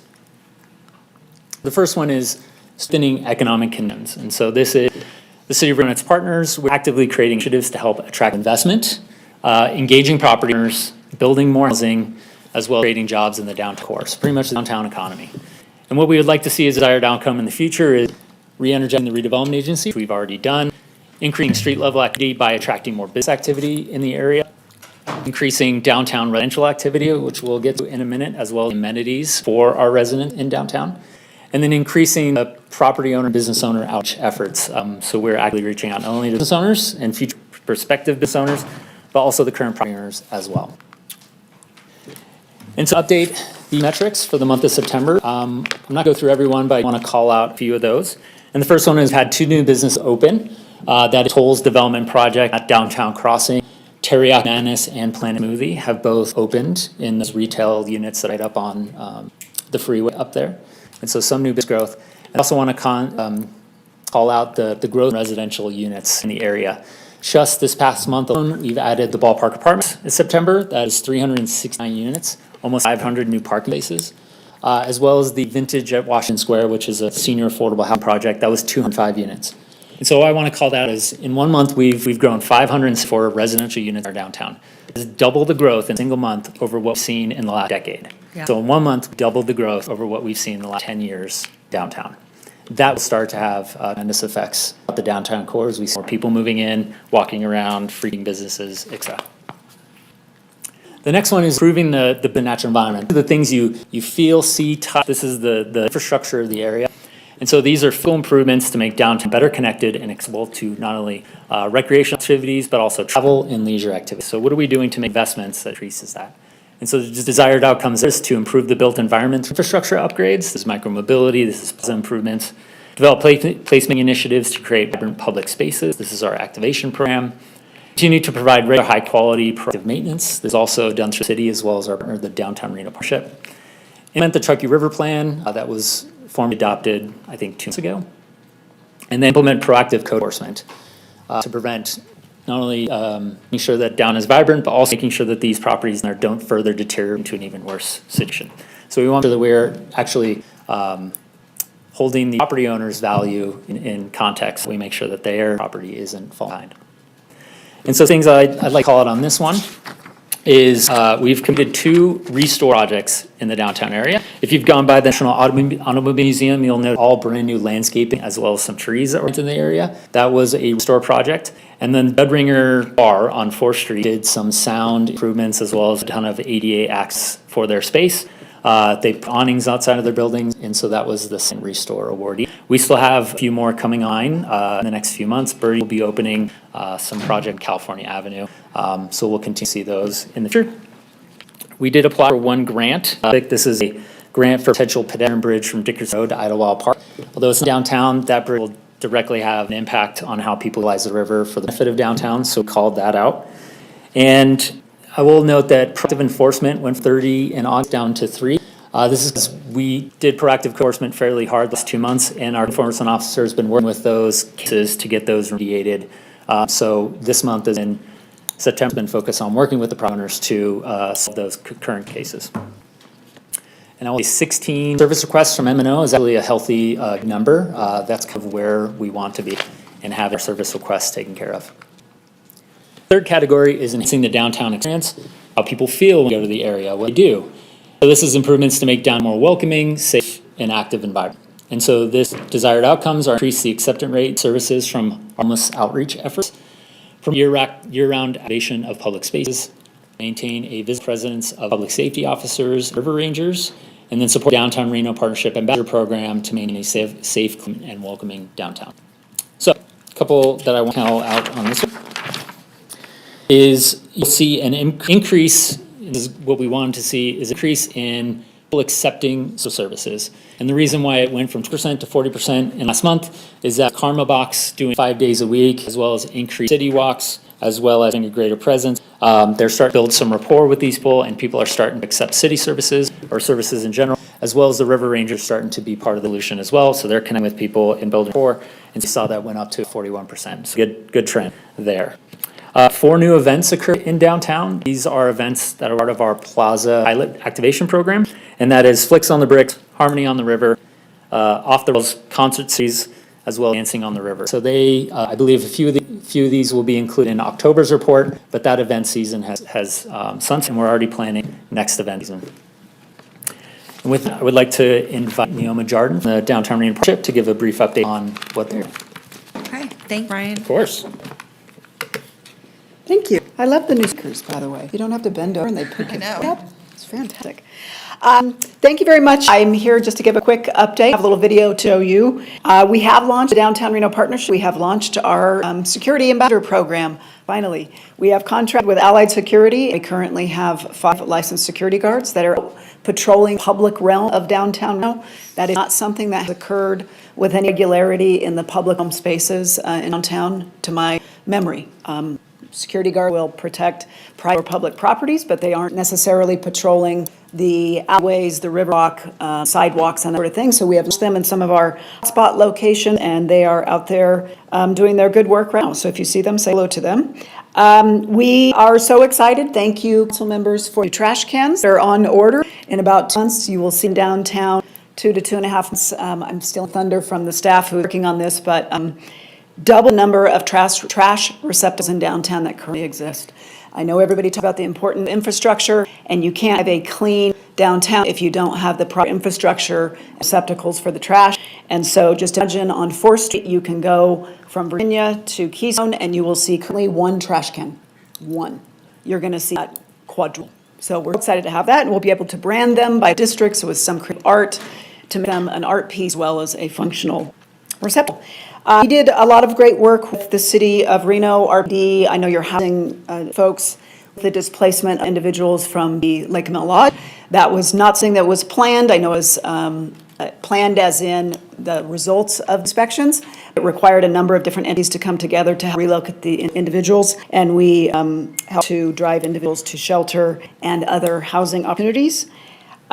We have definitely noted at the Downtown Reno Partnership in the last about month and an increase in police presence and cooperation and collaboration with all of our ambassador staff. Just this morning on the way here, I had some of our ambassadors go, we're really seeing an increase. We always want to see more foot traffic and walking police, sure, and we're starting to see some of that, but definitely the response to calls, the collaboration, the shortened response time. We are, and our 20 ambassadors are definitely noting an increase in that. We've also noticed the river rangers, instances of really large volumes of trash and encampments is reducing. That's reducing because there are eyeballs and presence that are keeping us from sort of establishing on the front end and having those cleanups not be so monumental. I know that's a work in progress, and we're excited to see that come to fruition. Also, our second building at the 40 East 4th Street location, we're almost complete with our tenant improvements where we can expand our ambassador services and our presence in those buildings. Why is it important? It allows us to increase the space for our ambassadors. We're going up to about 36 ambassadors with our security personnel. That's a big deal. And we move our administrative offices into the Pavilion B space, which is also the retail and investment attraction center for downtown. So when looking for those retailers, that grocery store, those, if we want people to invest in town, we have a location, we can meet and show them all of the properties, what the zonings are, what the lease options are. We actually will have us to do that. So very excited to have that happen.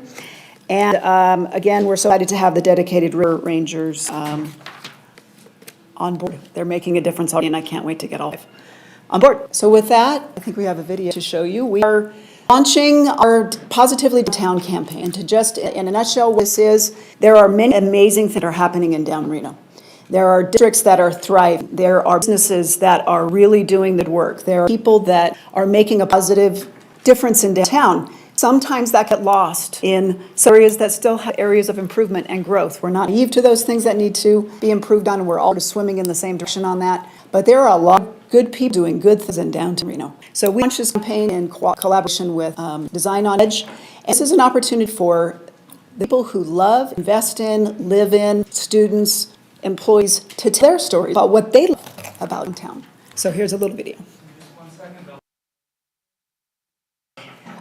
As he's loading this in, if you go to Downtown Reno Partnership on the YouTube channel, our YouTube channel, you'll see a number of videos about all the great things that are happening in town. Just a little sample of people that have already told their downtown stories. We had Dunseith with Home Means Nevada told his story. With the Pioneer Center, we have the Automobile Museum. President Sandoval did a video for us. And it really is so all of you who have a business, live in, love downtown, and doing the work to improve it, we want you to tell your stories. If you can't tell, I'm stalling.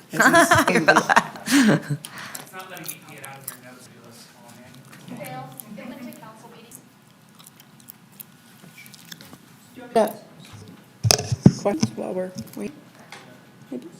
When did the ambassador security start? They started about 2 weeks ago. Okay. They started about 2 weeks ago, and we're calling it a soft launch because we don't have the full complement of them yet. Some of them are still going through some of their licensing, but they're out there and they're working. They're 24/7. So they are out in the public realm. You'll see them in some of the spot areas. Maybe it's 4th Street, Virginia Street, might be the area of Mill and Street. Mm-hmm. And we will move them around based upon where we're seeing activities, depending on the day and the different things we're seeing. And they really are already acting as just presence and endurance to unwanted and activities. Okay. All right. Okay, I think you got it, right?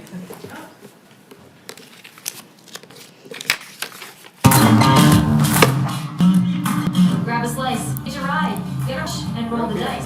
Step into a where Nevada's northern lights shine bright. And last calls are rare in a city that never sleeps. The spirit of Wild West lives on through daring rapids, and putting out goes beyond the clouds. Founded on the rules of resilience, we aren't what you expected. We're what's coming. We don't just race downtown, we infuse it life. We convergence, adventure, art, and taste. Not just our city, it's our identity. Mighty Truckee our line, and the Nevada sky as our backdrop. Downtown Reno is a tribute to roots and a leap into the future. Discover 110 block stories of residents, entrepreneurs, creators, and masters their craft come together in the spirit of discovery and progress. In a city that never ceased to reinvent itself, we are unexpected. Been a while? Downtown Reno invite you to rise with us again. What's your story? Love it. Your presentation at the Automobile Museum was phenomenal. And so we probably should schedule that for the council meeting so that everyone can see it. It was absolutely, you got rave reviews, packed house. Thank And you. so, This comes with a whole digital toolkit. It has about 15 more phases to this entire launch. And it really is a grown sort of effort that we want everybody to be a part of. So this is just the very beginning of it, and we will be here to do a full presentation. I like to call it roadshow. Anybody will have us, we will come give the full presentation, provide the collateral and the things that will help us all to help downtown Reno rise again. Okay, awesome. Thank you. Thank you. Thank you, thank you. Any questions for, we'll always call you Councilman Jordan. Any questions for Mr.? Nothing? Okay, all right. Anything up, Brian? Any more updates? Nope. Sorry. Nope, we covered that part. So some next steps so we're achieving, reporting on these metrics. Things are moving in the right direction, but we're lacking context on an annual or quarter basis, how we're achieving these things. So what we expect to see future and put in work is looking at these things quarterly to seeing hitting our internal goals, some metrics we set for ourselves, as well as some targets, and then putting progress indicators, see if we're red, yellow, green, if we're exceeding in areas, if we're from behind on others. And so those are changes you'll see in future presentation. I like that. And that is it. All right, thank you so much. Of course. The only thing I would say, I would really like to have Zach come and talk a little bit about enforcement. It's something I've been focusing on pretty regularly. I'm seeing improvements, and I'm really grateful for the parties that are cleaning it up, that we have people that are not cleaning it up, and that's very problematic. And they've had plenty of time to adhere to the rules code. So Zach our next update and make a regular part of what he is working on and how he's doing that, because he's actually very enjoyable, very nice to work with, does a very, very good job. And so a little perturbed at the businesses, buildings that are vacant that have not much, and that's a problem. So next time, it'd be great to hear from Zach, so thanks. All right, Councilman Taylor. Thank you, Madam Mayor. I'll be very brief. See all the different departments here and divisions. Thank you very, very, very much. I love that you are working together.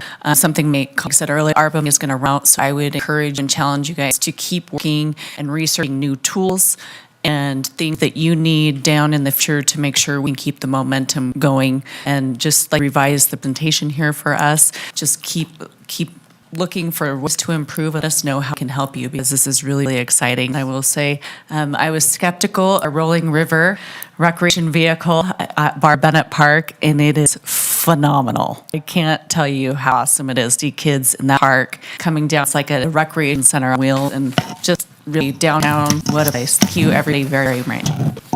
Okay, thank you. I'm going to accept staff's. Okay, go ahead.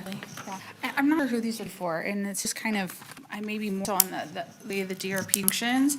Does the DRP handle all the services downtown that the city of Reno normally would do? Because I know it's funded with special tax assessment. So does that kind of take the place of what city of Reno would do for maintenance and operations and things like that down there, or is it an additional level of services? Yeah, that's the question. So it is, downtown receives a base level of services, not much like the rest of the city does. So the business improvement district area in the assessment is to do additional augment services, or in the board sides where to allocate those services, but it is above and beyond what the city is currently doing. Okay, so this doesn't mean that area is getting any less attention from the city of Reno for maintenance and operation, patrol, or anything like that. This is addition to regular services. Okay, and then is there any kind of does any of these fees go into any redevelopment funds, like we're talking about redevelopment projects? Nope. Redevelopment area is a taxing district that was created in 1983. The business improvement district is much a special assessment, and so the property owners in the area did a petition, essentially agreed to assess themselves to pay for some services they wanted to see in that area. And so they get the funds created from that special assessment, and they get to decide how those funds are deployed. Okay. And then what kind of audits are done of the ERP? What kind of auditing requirements are there? What kind of reporting do they specifically need to do to the city? Yep. So they do audits. I think I attended the last meeting, and their audit was there given the report. Do you mind if I answer? Thank you very much. We full audit every year, and we have had audits for the 6 years. Okay. So do you guys do any kind of audit report to the people that have this tax assessment, or is that something that you Yes. guys do? Yes, clarify, it is not tax, it is a property assessment. It is, it's not tax. And yes, we provide annual reports every year, which summarizes everything that the DRE does. In addition, put out quarterly reports on the statistics for ambassadors to all property owners. And actually, right about now, we should have already been receiving a postcard, which has the link for our report. Okay, so they don't like get a packet of mail, they get a postcard that has a link that can access it? Okay. And how do we get that postcard? Just mail one to every address in the area? One to every address in town. I think there can be multiple people at a specific address. It used to be sometimes the postcard go to the property owner, but oftentimes that property owner might be someone that's out of the area and actually someone who is more related to the address might be the one who would benefit from the information. So we did change it, we send it to everybody. I think we sent out 3,000 something postcards. Okay, all right, Yeah. thank you. You bet. All right. Any further questions? Councilman? All right. I'd like to accept staff's monthly downtown update. Good job. Second. All right, I have a motion and a second. All those in favor say aye. Aye. All those opposed, motion carries. All right, back to you, Clerk. Thank you, Madam. We're moving on to item F1, ordinance adoption. Okay, do we have public comment on this item? We do not have any public comment and have not received any correspondence. Okay, I'm going to send over to the one and only Hall. Go ahead. Thank you, Madam Mayor. Ordinance adoption, ordinance number 6686, and ordinance authorizing the issuance by the City of Reno, Nevada, its general obligation to tax capital improvement refunding bonds, additionally secured by pledged revenues, Series 24, and the maximum aggregate principal amount of $26 million for the purpose of refunding certain standing obligations of the city and providing other matters relating thereto. All right, thank you so much. Any questions from council members on this? I just want to compliment our staff, a really good fiscal move. I believe they're saving something like, I'm sorry. This is about funding the bond. And my understanding is they're saving something on the order of 500,000, but that's correct. And so these are the opportunities we look for. This is good fiscal management. Our staff should be complimented. Our council should be complimented for pushing our staff to continue looking for these opportunities. So kudos all around. All right. I'd like to make a motion. Please. Yeah, I'd like to approve item F1, their funding of approval of an ordinance authorizing issuance by the city of Reno of its general obligation capital improvement refunding bonds in the amount of $6 million. Okay, thank you. I have a motion and a second. All those in favor say aye. Aye. All opposed, motion carries. Okay, item F2, do we have any public comment on this item? Thank you, Madam Mayor. On item 2, we do have 2 commenters that have registered. Okay. Greg Morrison and Tracy Wilson.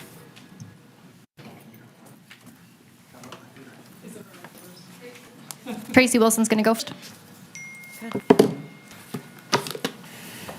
Good afternoon, Madam Mayor and council members. My name is C. Wilson, and I'm Nevada State Director for American Wild Horse Conservation. I'm a volunteer with Wild Horse Connection, and I'm Assistant Supervisor at the LRT's Technical Large Animal Rescue Team.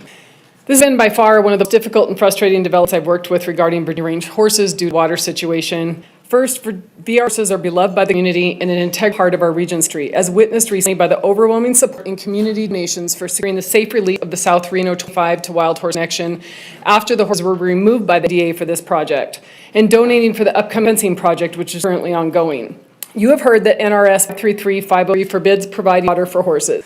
You will also hear that that interpretation is incorrect. You will hear Sunny Hills has worked with the advocates. I have had eagles ignored for months. I've been accused of things I've never been accused of before. Wild Horse Connection asked permission to do diversionary feeding for public safety on a completely separate parcel. That's held over their head in exchange for other things never to be granted. However, on Monday of this week, we were asked to talk, which we did yesterday. Until yesterday, the advocate not asked, how can we help? Can we work together? But yesterday we were asked if there was a way to help. Sincerely hope that was genuine and things are improving. You have heard that horses don't go to slaughter, that it's illegal. Fact, horses from the range that are not adopted by advocates can and will be sent to the livestock auction and sold to kill buyers to be shipped to slaughter in Mexico. This happened in 2012, it will easily happen again. I personally own a horse from the 2012 fiasco. I don't care if anyone has a letter assuring them that the removed horses were going somewhere safe. There's no adoption program outside of Wild Horse Connection, no market for adoption for horses in large numbers. I have materials here from the DA, 2014, it's legal to provide water. 2017, it's not legal to provide water. 2019, it's not illegal to provide water. We originally asked Sunny Hills to provide an alternative water. At this point, we're simply asking for a place for advocates to put an alternative water source. All kinds of wildlife use water sources regardless of where they are. Some horses are able to be moved to the north to the new water access at the creek. Horses in the area also lost their related water source, so that opening could not have come at a better time. The temporary water the remaining horses were using worked perfectly. The horses walked down, drank, turned, and returned to the hills. They didn't linger near the water. They didn't come into the neighborhoods. They've stayed up. That is what we all want. Mostly I'm saddened that this is where we are as a community, that allowing animals to drink water has become a hotly debated topic, both at the local and state level, and that we are questioning this basic right to life instead of being able to apply basic humanity. There's a lot more coming our way as a city. South Meadows Crossing Steamboat Creek is just the beginning. I've seen the plans for development up the hill, and I'm sure you have too. Whether 5 and 20 years ahead, I ask you not to allow precedent to set saying that we can't provide basic sustenance of water to animals as development creeps further into their habitat. Thank you. Greg Morrison?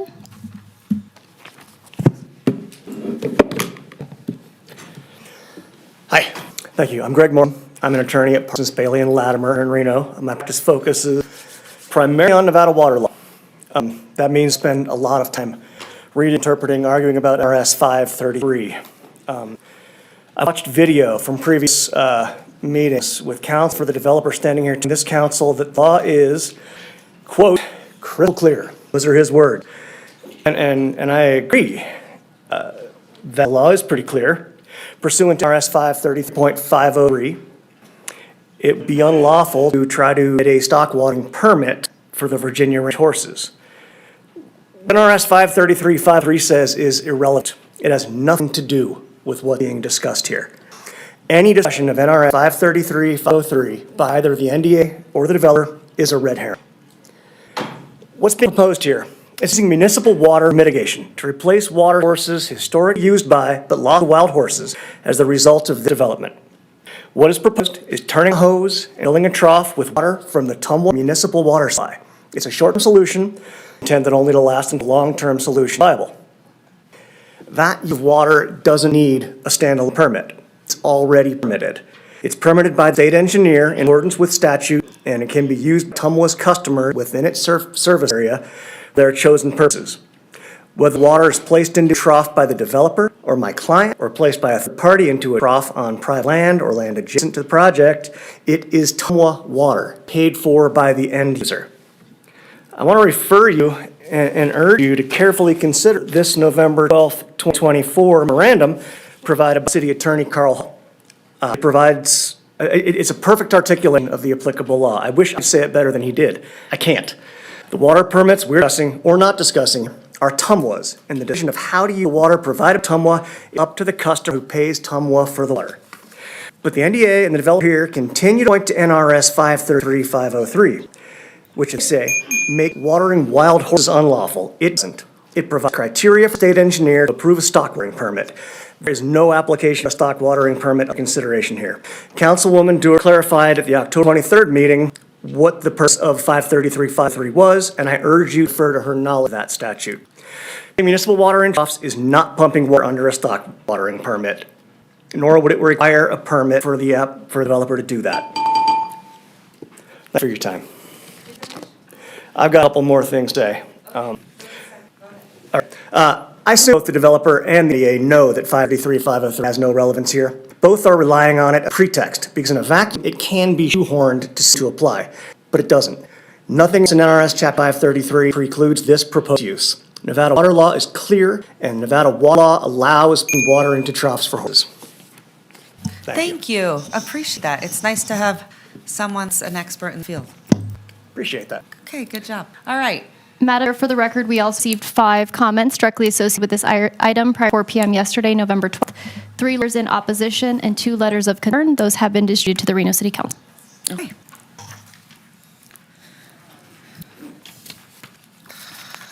Okay, what are we doing here? I think they're making a presentation. I don't think so. No, this is the second. This is the second reading and adoption, so. Mayor, I'll make a motion if we're out. Yeah. Oh, okay. Go ahead. Yeah, Madam Mayor, members of the council, since our last meeting in preparation for this second reading, I reviewed minutes in the video the last time we were at this point, all of us, the last time we we're about to do an ordinance adoption, the second reading. There were many questions, and I have many of the same questions. The result of that deliberation, which was the second reading, was that the ordinance was denied. 4 members here, you, Madam Mayor, myself, Councilmember Reese, and Councilmember Burkus all voted deny that permit. Why? We voted on record because there were many questions. The motion made by Councilmember Delgado. And this is what he said. He said, where's the third-party mercury assessment? That was brought up by Ms. Rodemeyer, remember? A lot of concerns. You were particularly concerned, Madam Mayor.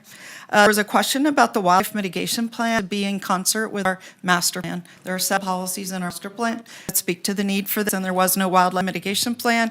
This was brought up by Tina Nepi, and Councilmember Delgado agreed. There was a discussion of a horse walking plan, and our attorneys had recommended that be outside the permit, but still take place, coordination between the applicant and the wild horse. In the 5 years since then, that has not occurred. In the last 3 weeks, you asked, Madam Mayor, last meeting, that the applicant work with the Wild Horse Connection, and they did not get an invitation to do that until Monday. I think they met on Tuesday. I don't know the outcome of that meeting, but I understand it is resolved. And finally, 2 final points. At the last time we discussed this, there was an offer by the applicant for a $500 per home contribution to the Affordable Housing Trust Fund, and I haven't heard anything about that yet. Right on the record, by the previous owners.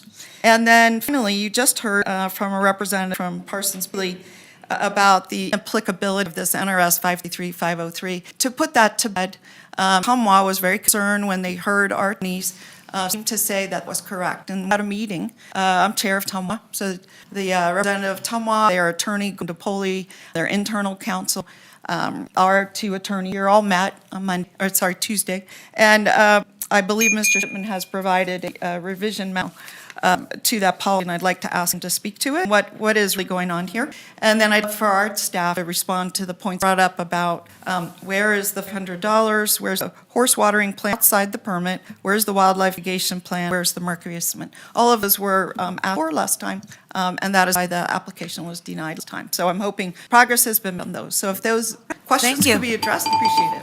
All right, you want to come? Thank you. Yeah. Good afternoon, Madam Mayor, members of the council. For the record, my name is Picati, and I am an associate planner of the City of Reno Development Services. Thank you for your questions. First question was about the mercury use, and was a third-party assessment done? And the answer is yes. It was done in August of 2020. It is Exhibit C of the Planning Commission packet, and it is in your packet. And let me just mention, that was by the applicant, and this was requested was an independent third-party assessment. That was after that date. Did that occur? That was after the hearings. That was the third-party assessment. Okay, excellent. Thank you. Yes. And then wildlife mitigation, absolutely. However, this application is a zoning request. This is for a PUD handbook. We don't necessarily have any development associated with this at this point. So when I sent this to NDOW, they didn't request a wildlife mitigation plan. They'll end up probably requesting it when we send them the tenant app. Okay. They will look at the development that's going to occur before they require that. And then once required, that'll be a condition of approval on the tenant map, and the applicant will work with NDOW on that wildlife mitigation. And the horse watering plan at $500. I'm not sure the horse watering plan, we've been over. That was recommended to be removed and be an outside agreement. Right. What has happened since then, I'm sure I'll defer to the applicant on that. And in terms of the $500 home contribution to the Affordable Housing Trust, that was recommended condition approval between the previous applicant and the council. And so it didn't follow forward on this because we have an applicant. Okay. Well. Okay. And then, Mr. Shipman, if you may, it's the last point about the water. Yeah, just for the record, Shipman, City Attorney's Office, and again, at the last meeting, there was follow-up and clarification. Councilmember Dewar, I appreciate that. We went back and touched base with Tom on kind of water side of it, and with the distinction of that probably wasn't understood at the time between appropriating water under the 583, 503 provision, which is kind of statement of NDA statement. Again, what that refers to is the actual appropriation of water for livestock, but is actually being discussed here is use of municipal water. To do that in consultation with the Tumwa, we understood their concerns. We went back and we circulated another opinion.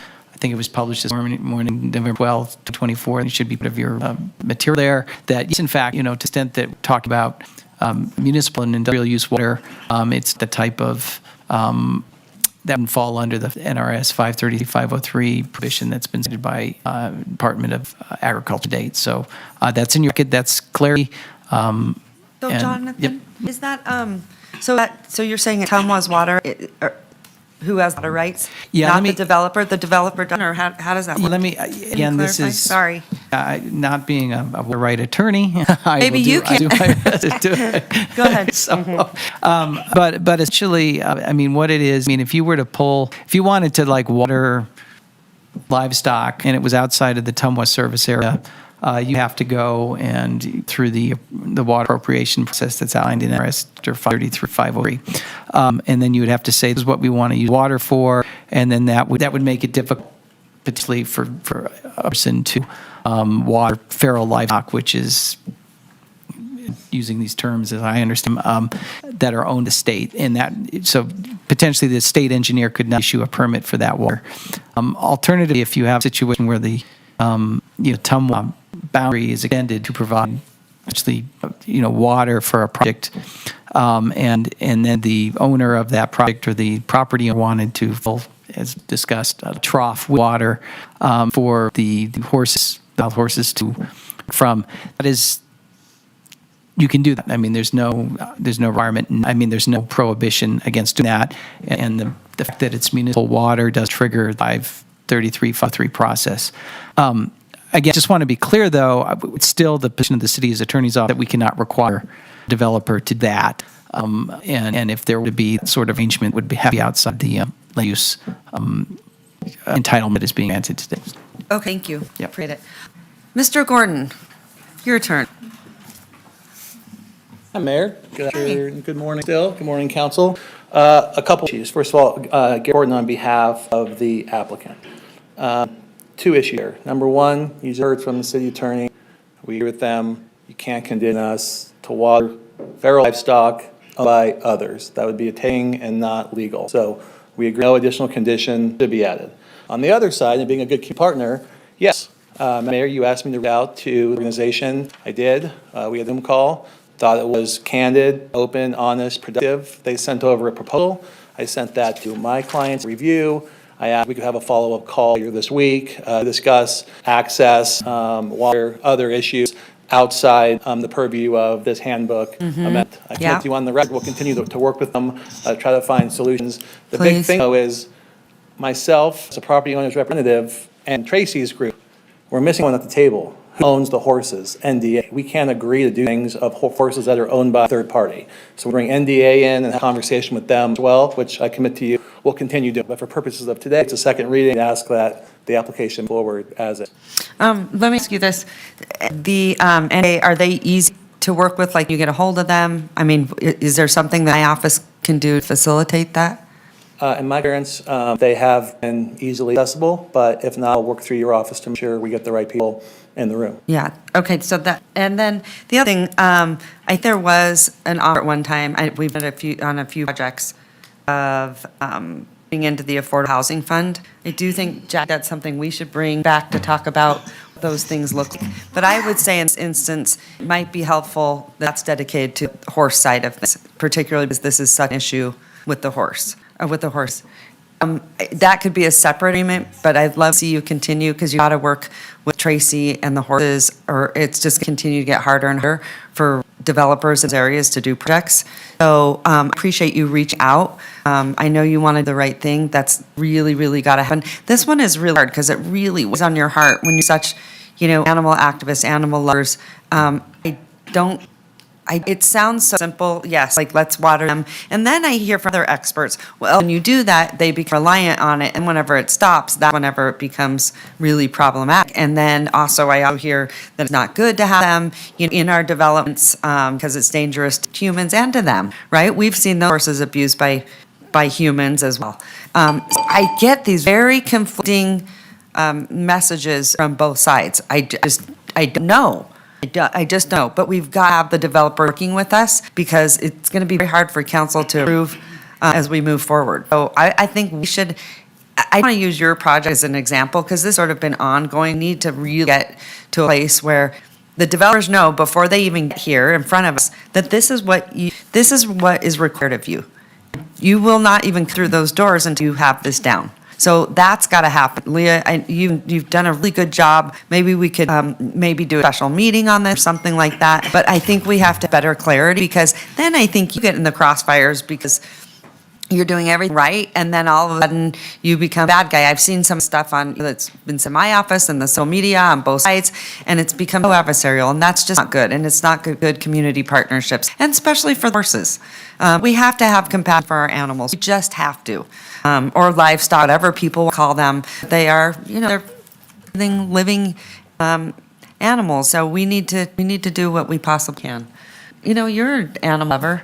Do you feel the same way? Like it's a tough situation. I do. It is tough. It's hard to thread the need between the needs of the developer, the community housing, the animals, the activists, the law. I've asked staff to go ahead and get us something scheduled and have a broader conversation about it and come up with some solutions that will be known to all. Yeah, in advance. absolutely. And I appreciate your expertise coming to the table, because that would be more helpful to have someone with water rights expert. And I would say, Mr. Gordon, reach out to the man here. You guys all need to collaborate. I think we can come to a solution. I know this is the handbook piece. We're not there yet, but I would get ready, because we're going to want you to do something that's going to work for the livestock that's in that area. Absolutely. I'll make Okay. it work with everyone. Thank you so much. Really appreciate it. Madam Mayor? Yes. Thank you so much. And then my second comment, I just wanted to say, you made some really important points that this is really not about horses per se. This is about wildlife in general. To your point, it's humane to cut animals from their major water source. And we have 7 separate policies in our master plan that speak to that. And I think Ms. Bacati mentioned in future permits, which is a tentative map, that this is the opportunity to begin to address the wildlife issues and come up with a wildlife mitigation plan. There will be a separate discussion of horses, but a tank that is used for horses is also used for all wildlife. And we have pictures of horse tanks being used by bobcats, bighorn sheep, and all the animals that are in the Virginia range. So I don't want to lose sight and get too hyper-focused on horses and NDA. We're talking about a much broader topic, which is cutting off last 4,000, feet of access to Steamboat Creek. So I would just say location, location, location. That's the prime directive in real estate. Sunny Hills newly acquired land, last existing private developer access to water along Steam Creek and habitat for wildlife in general. And in previous iterations of this permit, that was recognized. That was deleted from these provisions, but I don't permanently. I think that they're open the tentative map. Last meeting, I asked for Ms. Bryan has offered to, which is to begin to address our master plan in detail and ordinances in more detail so we can lay out a clear path. But I do think, even given the existing provisions in our policies, that the lack of a wildlife management plan at this point, mitigation for loss of habitat and water, is glaring omission. It's also been mentioned that our fencing provisions force the developer to kill horses. In other words, we've required them to fence them out, and therefore somehow that's our responsibility. You're not supposed to come to a contrary collusion. The fencing requirements are designed to protect horses. They are not designed to hurt horses. So anyway, the bottom line is that I don't believe this point, just like the last time we reviewed this 5 years ago, that I can support this ordinance because of the omission. When Dr. Delgado made his motion, he asked that the applicant work with the council and our staff, and they were out of time. They had 45 days to do the second hearing, and they were out of time. So he motioned to deny the permit. We're not out of time, but I want to basically reiterate what the mayor is saying, is that when you come back for further application, whether that's SUPs, and maps, or whatever, that you be prepared to address these issues in some detail. So thank you, Madam Mayor. I am not in a position to support this. I didn't support the first reading, but appreciate being able to lay out my concerns, but also think you and our leader, Bryant, have laid out some pathways to the truth. We're just not there yet. Thank you. Okay. And by the way, I like your idea, applying a $500 for home. It would be, in my mind, for wildlife generally, not just horses. It would be all wildlife, and I think it'd set that up at the Community Foundation, just like we set up the Trust for Affordable Housing. And it could be used in various places, whether it's elk or mule deer or horses or mountain lions or whatever the issue is. There'd be a beginning of a fund. Yeah. And in fact, on the fencing project on the pit, the owner of the pit is already dedicating $10,000, and he is prepared to put that into this wildlife community fund to get funds started. Okay, that's fantastic. Yeah, All right, 10,000. good. I love that. Okay. Definitely will Thank you. do it. Okay. Where's this going? Madam Mayor, we need the city attorney to read the ordinance. All you, girl. Go ahead. Take it away, the attorney. Madam Mayor, ordinance adoption, ordinance number 6687. Case LDC 24-0031, Bella Vista Ranch Phase 2 P Amendment, is to amend Title 18, Chapter 18.02 of the Reno Municipal Code entitled Zoning to change text Planning and Development PUD Handbook to A, reduce amount of non-residential from plus or minus 178,600 square feet to 117,612 square feet. B, increase maximum dwelling unit plus or minus 175 units to plus or minus 609 units. C, modify the allowed land uses, design standard, development standard, and street design standards to give matters which pertain to or are necessarily connected with. All right. I have a motion. Do I have a second? Second. I have a second. All those in favor say aye. Aye. All those opposed? No. All right, motion carries. All right, then, Jack, I would just ask that we don't get any more projects until we've this straight. Thanks. All right, item F3. Madam Clerk. Thank you, Madam Mayor. On item F3, we had one letter of correspondence which has been included in the record in favor. That we have no additional public comment. Oh, thank you. So this is another ordinance adoption, ordinance number 6688, number LDC 24-00016, Calvary Chapel zone change. Ordinance to amend Title 18 to 8.02 of the Reno Municipal Code entitled Rezoning a plus minus 2.16 acre site located on the east side of Edison Way, plus or minus 728 feet south of its intersection with Mill Street, from industrial commercial IC to employment ME to get matters which pertain to or are necessarily connected therewith. Okay, thanks so much. I'll send it to 3. Move to adopt. I have a motion and a second. All those in favor say aye. Aye. All those opposed? Motion carries. Let me ask our city manager, Jackie, CM Jackie, do we need to take a attorney-client lunch? Oh, what are we doing? We do not need an attorney-client line. We can, Do we need to take it? No. No? I don't believe we I think we're, can move right, if you guys mind. All right, Madam Clerk. Thank you, Madam Mayor, we're on to item G1, an appointment to the Civil Service Commission. I think, is this Councilman Niebert? This is your recommendation, Madam Mayor. But I think, are you liaison number? Okay, so it's my appointment, but I didn't know that. But you guys know, I always let you guys have a review of those things whenever you are the liaison. So go ahead, Councilwoman Ebert, I'm going to give you the privilege.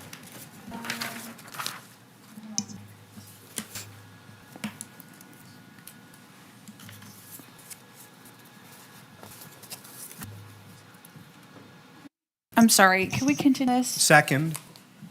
I have a motion and a second, and I would just say someone that is on here, just for future reference, Chris Manera, be excellent. Okay, thank So, you. okay? So just to be clear, we'd like it on the first meeting in December? Yeah, that'd be great. Okay, great. Okay, moving right along, I'm G2. G does an appoint to the Financial Advisory Board. Well, we have one person on here, so it's going to be Jeff. All All those in favor, say aye. Before we vote, Mr. Schmidt is actually in the audience and he spoke today. I think he believes that he was already appointed by our okay. finance director. Oh, but- that was the gentleman here. Yeah, Got it, okay. and so it sounds like she's recommending him. So there you go. Great, okay. All those in favor say aye. All opposed, motion carries. All right, item G3. Item G3 is to the Reno, as the Reno citizen representative to TRC.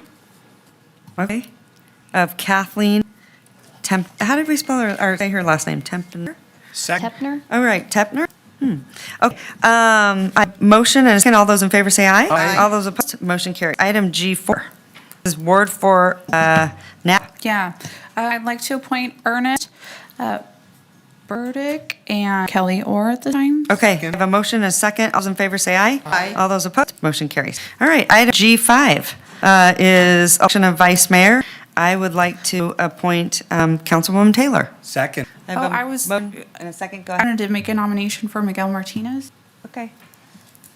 I just think he's really been invested and been a great, community representative, so I just make that nomination.